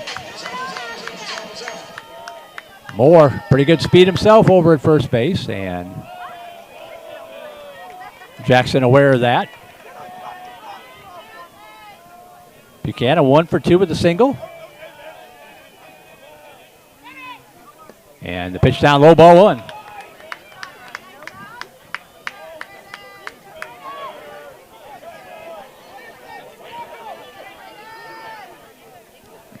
One ball, no strikes. Good pitch there for a strike. 1-1. Lures at third, Moore at first with nobody out. 2 runs in.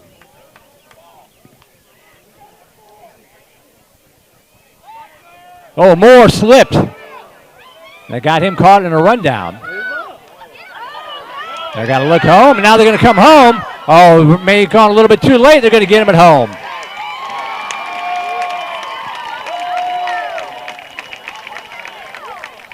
Tough break there. Moore was trying to steal second. He slipped. They got him hung up on a run down.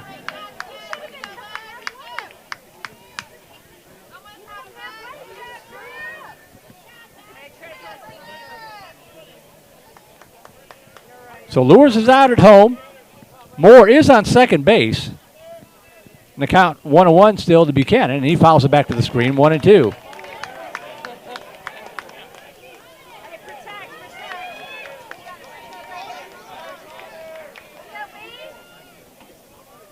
Took some of the air out of the balloon, but you gotta regroup. You just have one out and a runner at second base here. And a bunch of good hitters coming up. 1 ball, 2 strikes to Buchanan, and who calls time?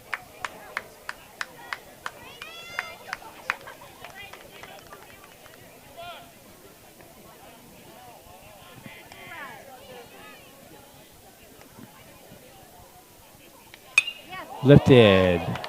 Foul out of play, and the count remains 1-2.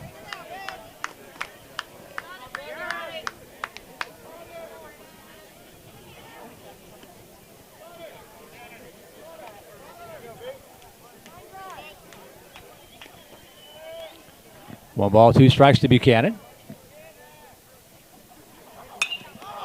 Poked it in the air to shallow right field. This could be trouble. Coming on is the right fielder. He's got room, and he makes the catch.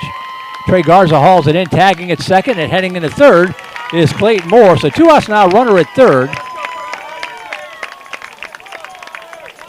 And that'll bring up Connor Freeman.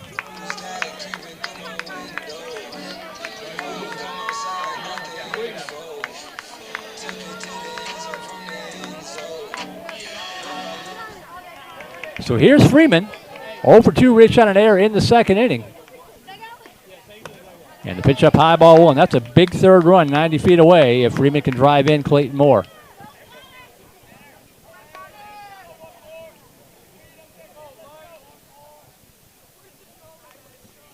Check the swing, gets away, but not far enough. The count 2-0 to Freeman.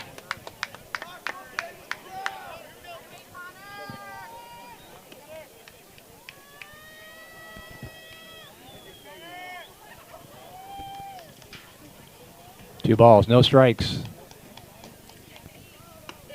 Right down the pipe for strike 1. Vipers with 2 runs in on 4 hits, helped out by an error. Trying to get a third across. 2 balls and a strike. That ball is just fouled on the third base side. And the count 2-2 to Freeman.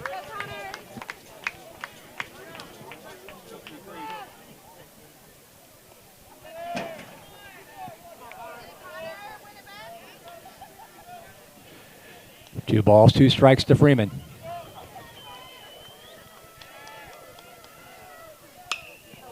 Lifted foul again. Good at bat for Connor Freeman. He battled Sikora in the 4th inning. Took 8 pitches to retire him then. This will be number 6 coming up from Tanner Jackson. 2 balls, 2 strikes with 2 away. High and away, ball 3. Hot hitting Gavin Shattuck's on deck if Freeman can extend the inning. 3 balls, 2 strikes.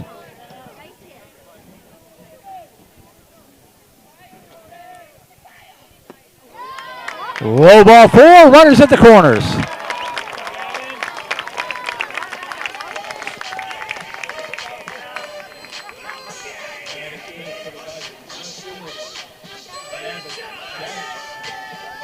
That'll bring up Shattuck. 0 for 2 in the night. Struck out twice against Sikora. Let's see what he does here against Jackson. Or will the Vipers try to manufacture a run of the double steal? They're pretty good at it. Moore at third, Freeman at first.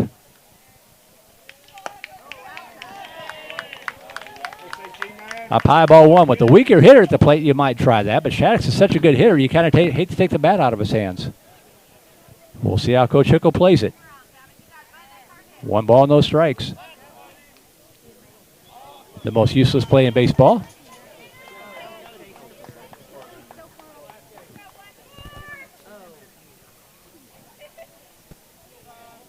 One 0 pitch. High and away, ball 2. Nobody else warming up. Now they're starting to see activity in the Dragon bullpen.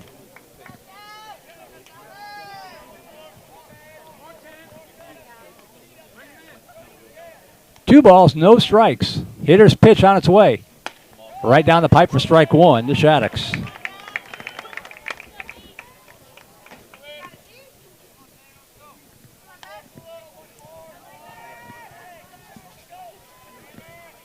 Two 1 pitch coming to Shaddix. Low and away, ball 3. Simon Baker on deck.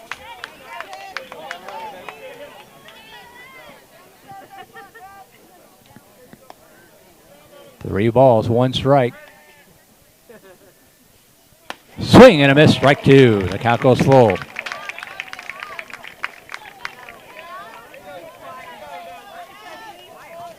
Three balls, 2 strikes.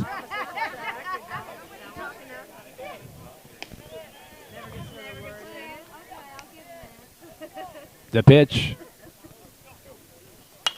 Poked in the air, shot to right center field, and it looks like it might hold up.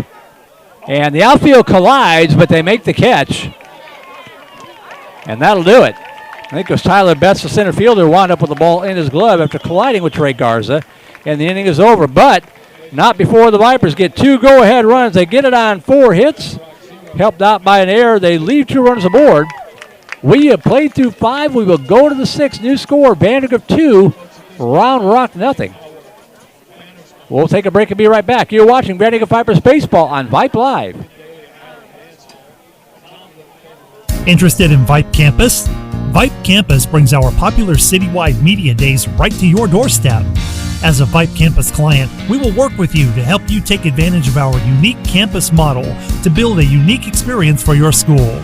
From media day photo shoots of all your athletes to game day coverage, broadcasts and live streams, video and digital content, hype videos, the Vype U program, same-day graphics, and of course your very own campus magazine, Vype Campus is truly whatever you want it to be. Email info@vypemedia.com to find out how to join Vype Campus today.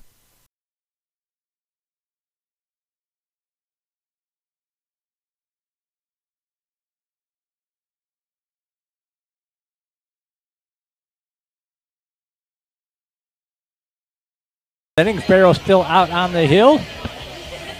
Through 5 innings, unofficially 67 pitches on the night. He'll face the top of the Dragons order. Vandergrift 6 outs away.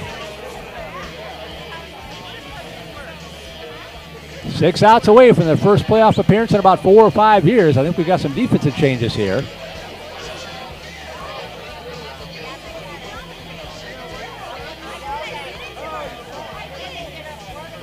Let's see if I can spot them. Nothing showing up on Mr. Buchanan's game changer, but we'll keep an eye on that.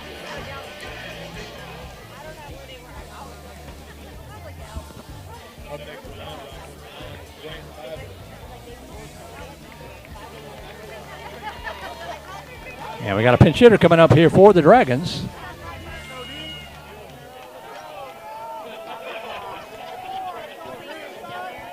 This is Grant Bible stepping in to lead it off here in the 6th inning. Swing and a miss, strike 1. So Bible pinch hitting for Petrie.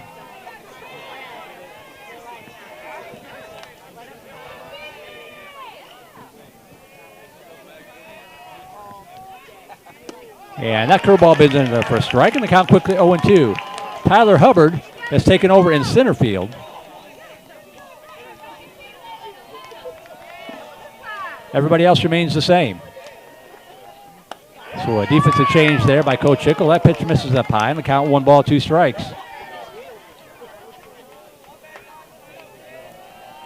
1-2 to Bible. The pitch from Farrell. Just missed inside, the count 2-2.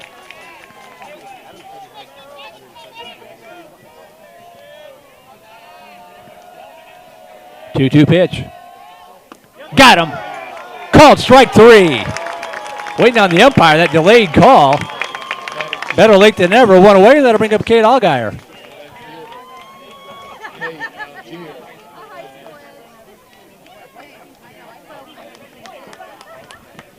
One out, base is empty. 5 outs away. Allgaier 0 for 2 on the night. Struck out in the first, flew out to the left in the 4th. Shows bunt, pulls it back, and it's in there for a strike 1 from Farrell. Pretty sure Farrell went the distance in the opener at Round Rock back in March. 0-1 pitch. At the knees for strike 2. He has looked good tonight, knock on wood.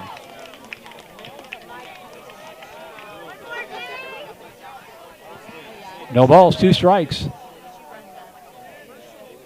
Curveball bends high and away, 1-2. Top of the 6th inning over at Rouse, 3-0 Raiders over Cedar Park. Liberty Hill trailing Georgetown now 6-3 as that pitch misses high and away, and the count goes to 2-2 to Allgaier.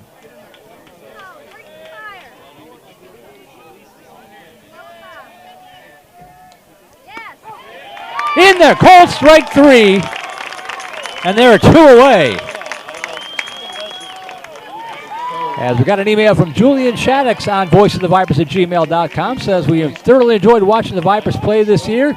Thanks to the sponsors and the Booster Club for making it possible. From Julian and Betty Shaddix, that's Gavin Shaddix's grandparents. Thank you, folks, for the kind words in the email.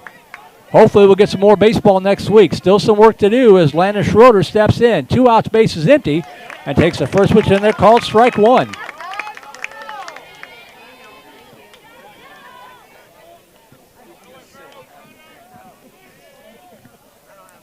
Oh, 1 pitch. Low and away, 1-1.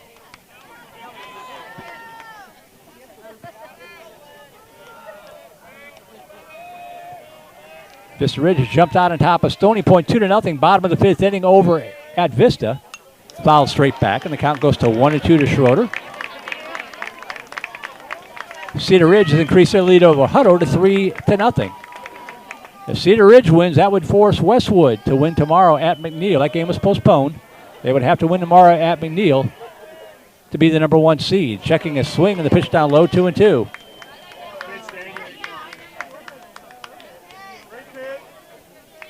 A Cedar Ridge win would lock them in as the number 2 seed.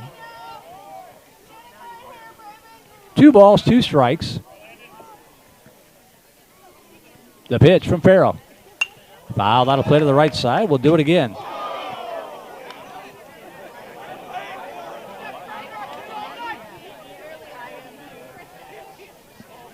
The ballpark is alive tonight. Great atmosphere. 2 balls, 2 strikes, 2 outs. The pitch from Farrell. Curveball chopped left side. That is a fair ball. Beautiful play by Lilly to throw to first. Oh, in time they got him. Hudson Lilly slipping behind the bag at third on the short hop. Gathered himself, fired it across the diamond to Landon Thomason, and the inning is over. 1-2-3-0 across. We'll go to the bottom of the 6th inning trying to build on a 2-0 lead.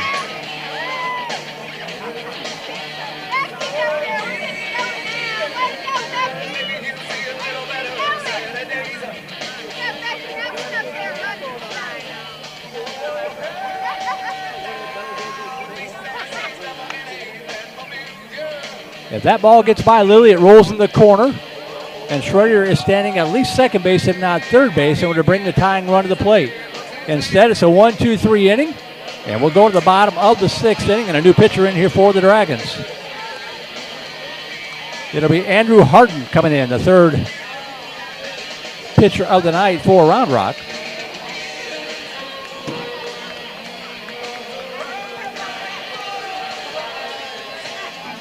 We'll see what other kind of changes the Dragons have made.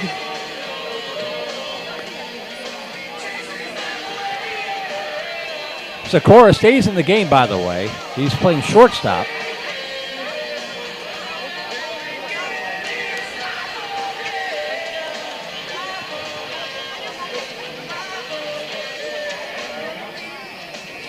So it's Allgaier, Betts, and Garza at the outfield left to right. Schroeder, Sikora, Bradley, and Cox infield third to first. Freed stays behind the plate.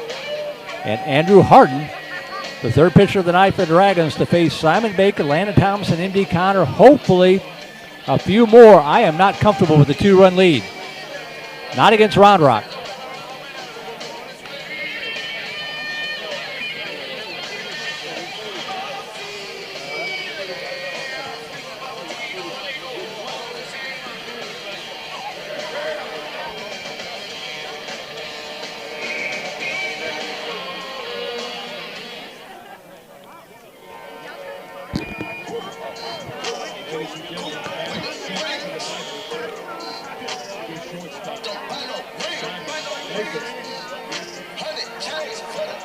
So here we go to the bottom of the 6th inning. Simon Baker steps in 0 for 1 of the night, reached on a walk in the 4th inning. Vipers looking for some insurance here in the 6th.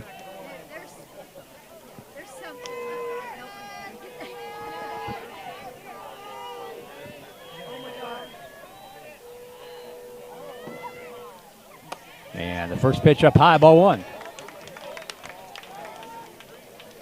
Nobody warming up in the Viper bullpen. It's Daniel Ferrer's ball game, at least to start the 7th, it looks like. Check the swing. Did he go? He did not. And the count 2-0.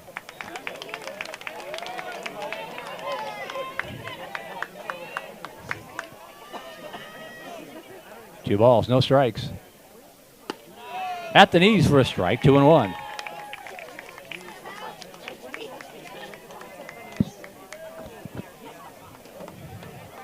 Two one pitch. Curveball stays up high, and the count 3-1.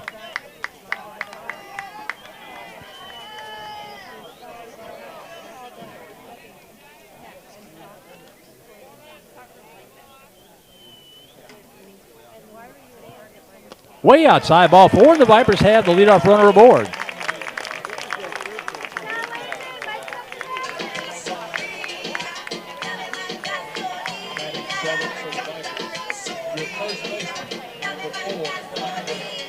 That'll bring up Landon Thompson 0 for 1 of the night. Struck out in the fourth, said the umpire. And also reached on a walk.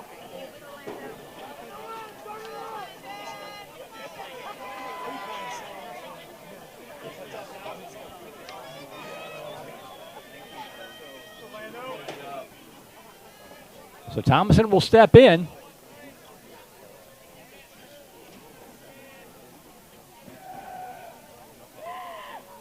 Swing and a miss. Had a cut. Strike one.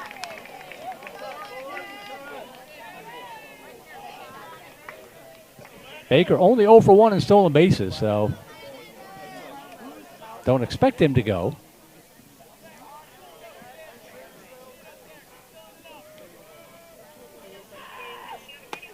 That pitch is in there for a strike, and Thomason quickly behind in the count, 0-2.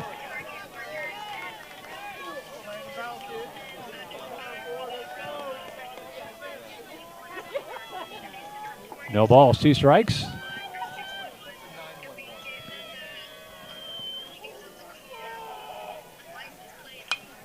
Poked it foul, and the count remains 0-2.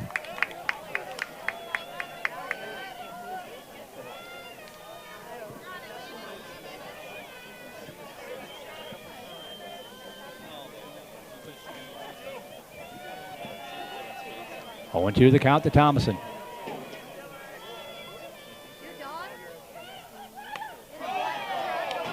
Ooh. Call the ball. We'll take it. 1-2.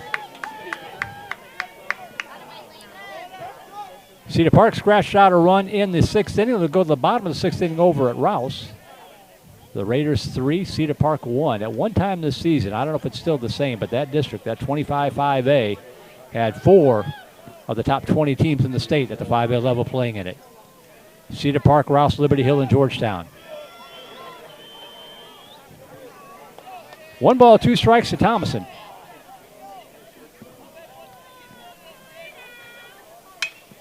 Ripped it foul on the first base side to hang alive. Good battle here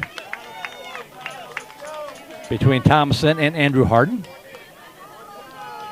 Baker aboard at first.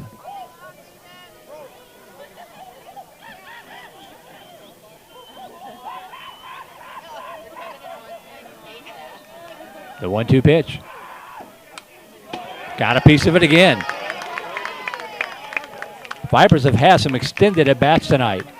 Really made these Round Rock pitchers throw some pitches.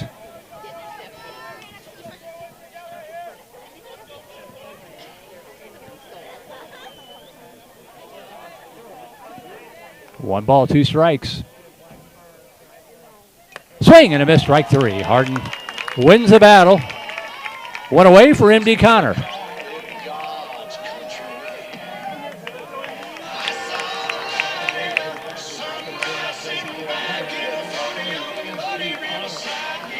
Connor 1 for 2 on the night.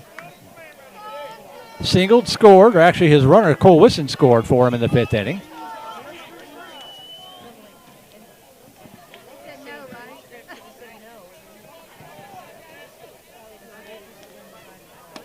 And that pitch paints the inside corner for a strike. 1 ball, or no balls, 1 strike to Connor.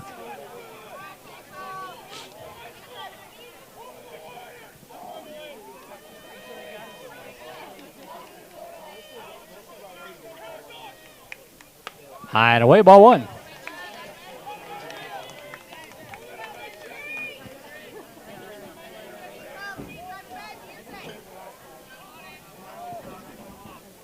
1-1 the count to Connor.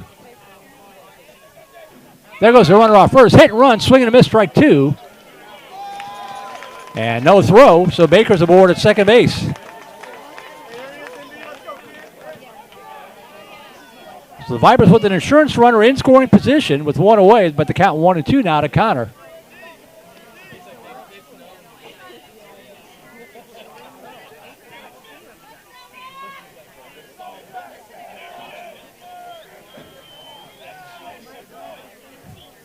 One-two pitch, and Connor calls time. Just does get the call. Got tired of waiting on Harden. Baker at second, 1 out.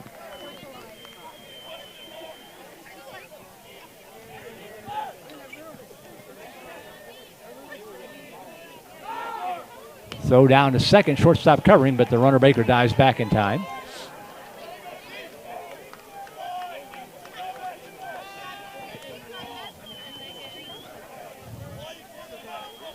One ball, 2 strikes. Sikora might be the tallest shortstop in the league. Swing and a miss, strike 3, and Connor's out on strikes for out number 2. So 2 outs, runner at second. And that'll bring up Hudson Lilly. He is 1 for 2 in the night. Reached on a bunt single in the 5th. Don't be surprised to see him do it again. He's got tremendous speed. That ball's going to get away. It's going to go back to the backstop, and that's going to allow the insurance run to move up to third base. So for the second straight inning, the Vipers have had a runner at third. Actually, the third straight inning.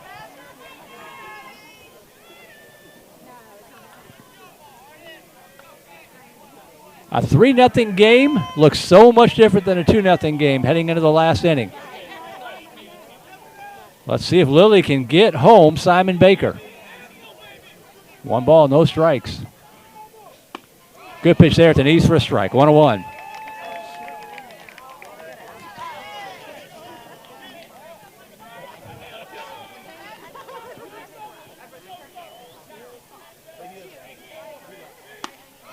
Paints the outside corner for a strike, and the count 1-2.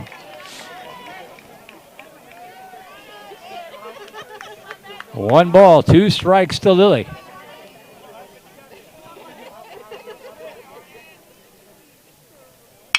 Left side, will it get through?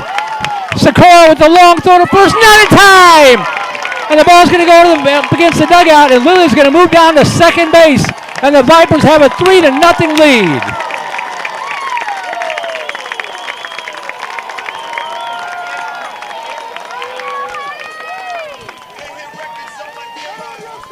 Sikora did all he could going deep in the hole to get a glove on it. But Lilly just too good a speed. Beats it out for the RBI single to score Baker. And then Lilly moves up to second on the throwing error. 3-0 Vandegrifts. Back to the top of the order we go to Jackson Lures. And this is actually Tyler Hubbard. He came into the ballgame for Lures. Swings on the first pitch and lifts it foul out of play to the left side. Strike 1.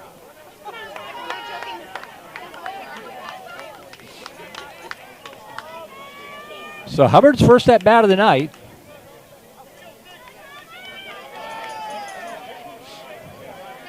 Got Lilly standing at second base. A base hit could score him.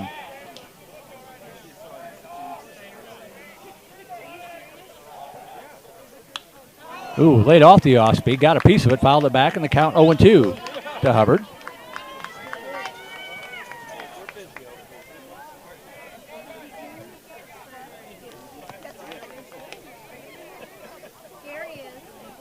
No balls, 2 strikes with 2 away. Swing and a miss, strike 3, and the inning is over. But the Vipers pick up at a big, big insurance run. They get it on a hit. It was an error. And 1 more left on base. We will go to the top half of the 7th inning. 3 outs away. 3 outs away from the Vipers' first playoff appearance since 2018.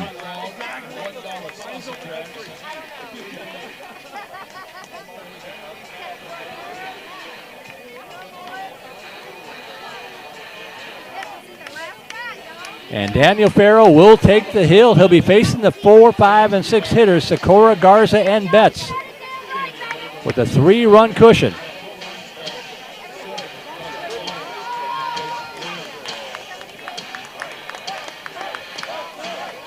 "83 pitches on the night, so give or take, so he's got about 27 pitches on the odometer. He's walked 6, struck out 6, walked 2, has also hit a batter, and has scattered 3 hits on the night.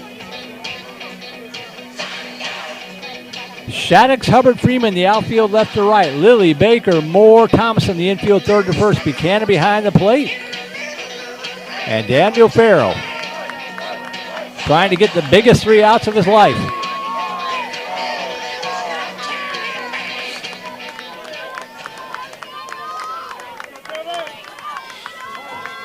Here we go. Travis Sikora stepping in, 1 for 2 on the night.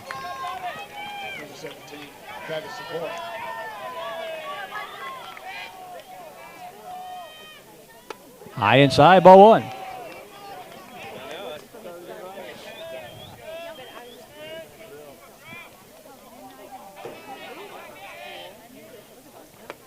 Inside, 2-0.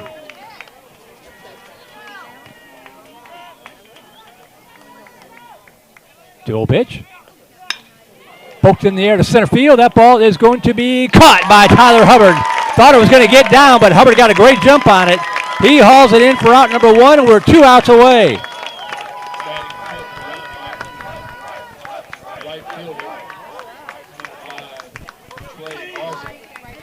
That'll bring up Trey Garza with 1 out and the base is empty. He is 0 for 1 tonight. Reached on a walk in the second.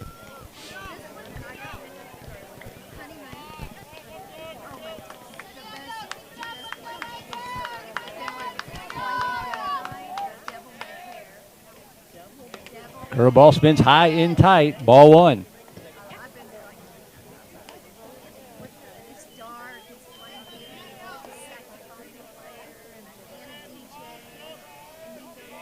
One-0 pitch. Swing and a miss, strike 1.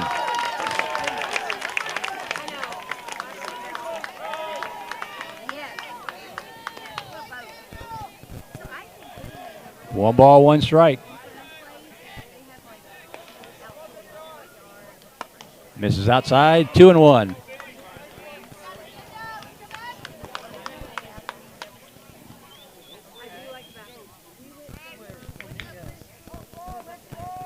Two balls and a strike to Garza. Popped up on the infield. This should be out number 2. They got to call it. Got to take command, and Landon Thompson does. 1 out away from the first playoff appearance in 4 years.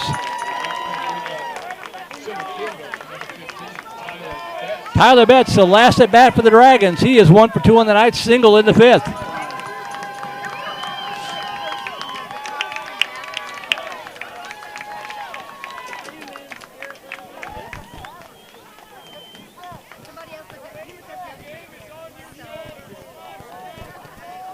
Farrell trying to close it out. The first pitch to Betts. Ground ball left side. Lilly with a nice spear. Can he make the throw? It's going to be high and it's going to be safe. Think he would have beat it anyway. Great job by Lilly just getting a glove on it deep in the hole, but the Dragons are still alive.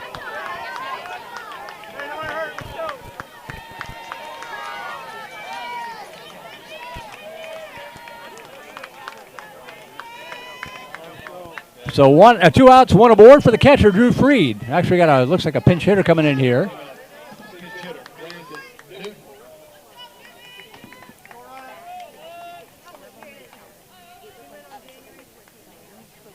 Brandon Newton going to pitch hit.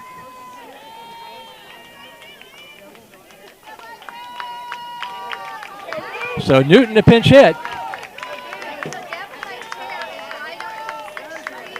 Still 2 outs, runner at first, no harm done.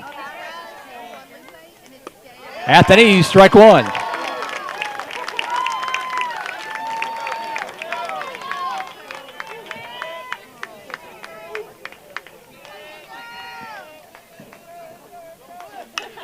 Sky high fly ball left field line, and it's going to get out of play, and we are 1 strike away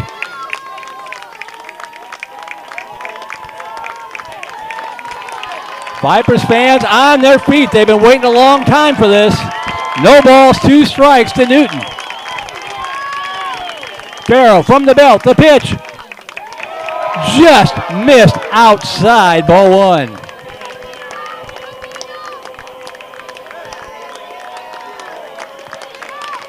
The 1-2 pitch from Farrell.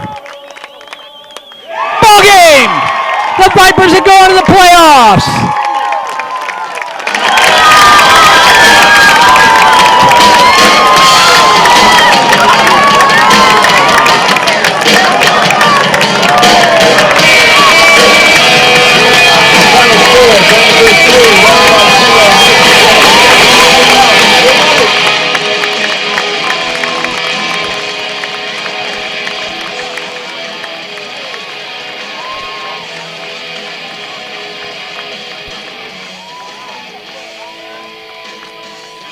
For the first time since 2018, the Vandegrifts Vipers are going to head to the playoffs, and they did it by sweeping the defending district champion Round Rock Dragons by a final score tonight of 3-0. We'll take an extended break, come back, try to put the numbers together, set the playoff situation for you as best we can, and be back to wrap it up. 3-0 Vipers get the win. You're watching Vandegrifts Vipers baseball on Vype Live.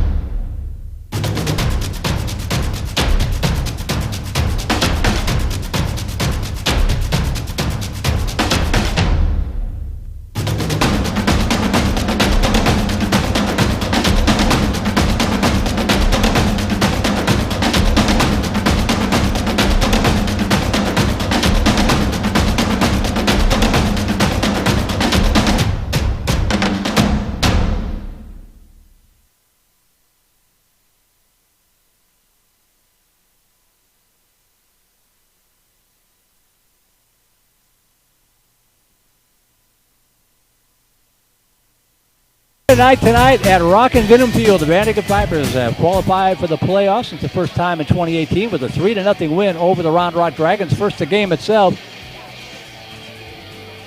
3 runs on 6 hits, 1 error for Vandegrifts. Daniel Farrell goes the distance to get the win to improve to 8-2 on the season. And he struck out 2, 4, 5, 6, 7. Walked just 2, hit a batter. And Farrell, like he did to open up district play back in March against the Dragons, gets the complete game win for the Vandegrifts Vipers. For Round Rock, no runs, 4 hits, 3 errors for the Dragons. The Dragon season will conclude with a final mark of 11-16, 8-6 in the district. They will tie with the Vipers for 4th place, but with the Vipers with the sweep, they get the tiebreaker. They are the number 4 seed. And the Round Rock Dragons will regroup, and you can be sure that they will be back next year. That's a good program over there in Round Rock. So, because games are still going on, and because our game was so quick, I didn't really have a chance to update this. These were the standings coming into tonight. Here's what we know. This is coming into tonight, so you're going to have to use your math skills, use your imagination. Westwood and McNeil will play tomorrow. That game was postponed tonight because of field conditions. Cedar Ridge has won. Cedar Ridge defeated Hutto tonight 4-0. So the Raiders are now 10-4 in district play. If Westwood wins tomorrow, Westwood would be number 1. Cedar Ridge would be number 2. If Westwood were to lose tomorrow, if McNeil were to pull off the upset, they would be tied for the number 1 seed and either flip a coin or have a play-in game to determine the number 1 seed. So that's the top half of the district race. Vista Ridge is not final yet. They're in the top of the 7th inning over at Vista Ridge, but the Rangers lead at 3-0. If that score holds up, the Rangers would improve to 9-5 on the season, and they will be the number 3 seed in the playoffs. If they were to happen to lose that game, they would fall back into a 3-way tie with the Dragons and the Vipers. But again, they swept both Round Rock and Vandegrifts, so Vista Ridge would still be the number 3 seed. And the Vipers would advance to the playoffs by virtue of the sweep over Round Rock. So it's going to be either Westwood, probably Westwood, but either Westwood or Cedar Ridge is number 1. The other is number 2. Vista Ridge will be number 3, and the Vandegrifts Vipers will be the number 4 seed heading into the postseason next week. Here's what else we know. The Vipers will take on either Lake Travis or Westlake in the first round of the playoffs. Let's see if there's any updates on that one. I didn't do a chart for this. See if anybody's got anything up there. Yeah, we do. Okay, it's going to be, let's see here. Let me check my notes before I talk out of turn.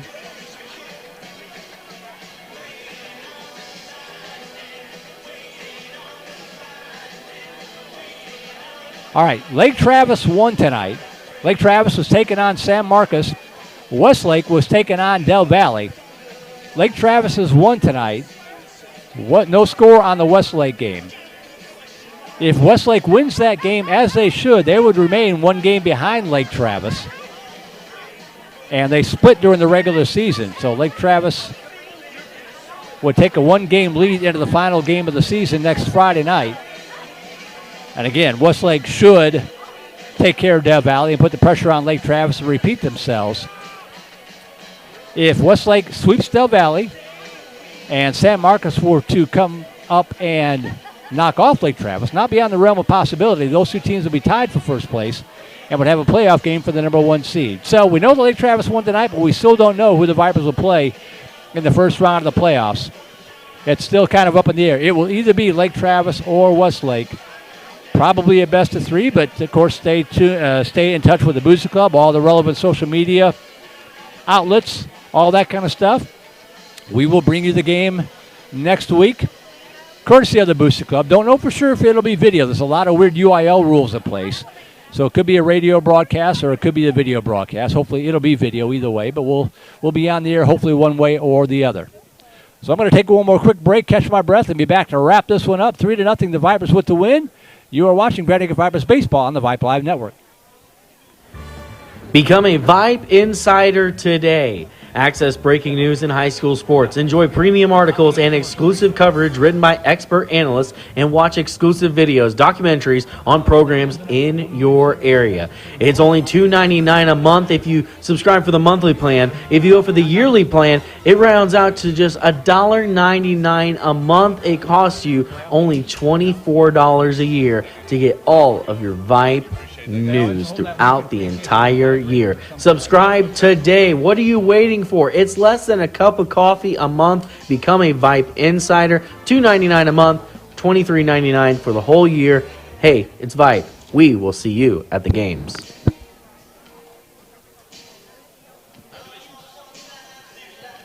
Welcome back to Venom Field. Merle Bertrand here to wrap it up. 3-0, the final score. The Vandegrifts Vipers with the win. Whew, what a night. We get to have more baseball next week. That's all that matters. Some of the other scores tonight here before we sign out. Liberty Hill still trailing Georgetown 6-3. Cedar Park still trailing against Rossell, looks like. And Dripping Springs has knocked off Seguin in 5 innings tonight by a final score of 15-0.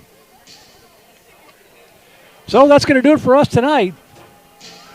Thanks again to Vandegrifts Booster Club President Jennifer Farrow and Vice President Stephen Mueller and our sponsors for making these broadcasts possible.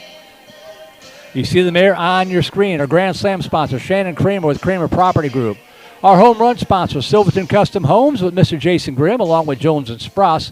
Our double play sponsors, Sport Clips Haircuts with Craig Smize with 1835 Realty, Ranch Road Vision Source, and the DeQuebas Company. And our single play sponsors, Pediatric Dentistry of Steiner Ranch, Trent Reynolds Player Development, Steiner Dental, Pinnacle Sports Performance and Rehabilitation, Candalia Haley, Tomlin Family Orthodontics, Steiner Wellness and Nutrition, and South Star Bank, along with our Vype Network sponsor, Academy Sports and Outdoors. As you see, Coach Chickle and the Vipers all gathered together here for some final words tonight as the regular season comes to an end. How the playoffs work, they default to a one-game series. Both coaches have to agree to a best-of-3 for it to be a best-of-3 series. You've got coin tosses. Will it be home and away? Will it be Thursday, Friday, Saturday? All that kind of stuff. So a lot to be determined yet, whether it's 1 game or 3 games. If it's, regardless of which one it is, in order to do video, we've got to get approval from the UIL because the UIL has sold off postseason video rights to somebody else. So we've got to get permission for them first in order to do video. But hopefully we'll be back with you one way or the other, whether it's audio only or video next week. We'll worry about that next week. We'll be back with you as the Vipers begin postseason for just the third time in program history against either the Lake Travis Cavaliers or the Westlake Chaparrals. So keep an eye again on all the relevant social media sites for dates and times. But for now, on behalf of our QA this evening, Mr. Trey Grubb, thank you, Trey, our technical director, Cinna Vincott, and everyone from Vype Media. My name is Merle Bertrand, signing out from Vina Field in Austin, where the Vandegrifts Vipers have swept the Round Rock Dragons by a final score of 3-0.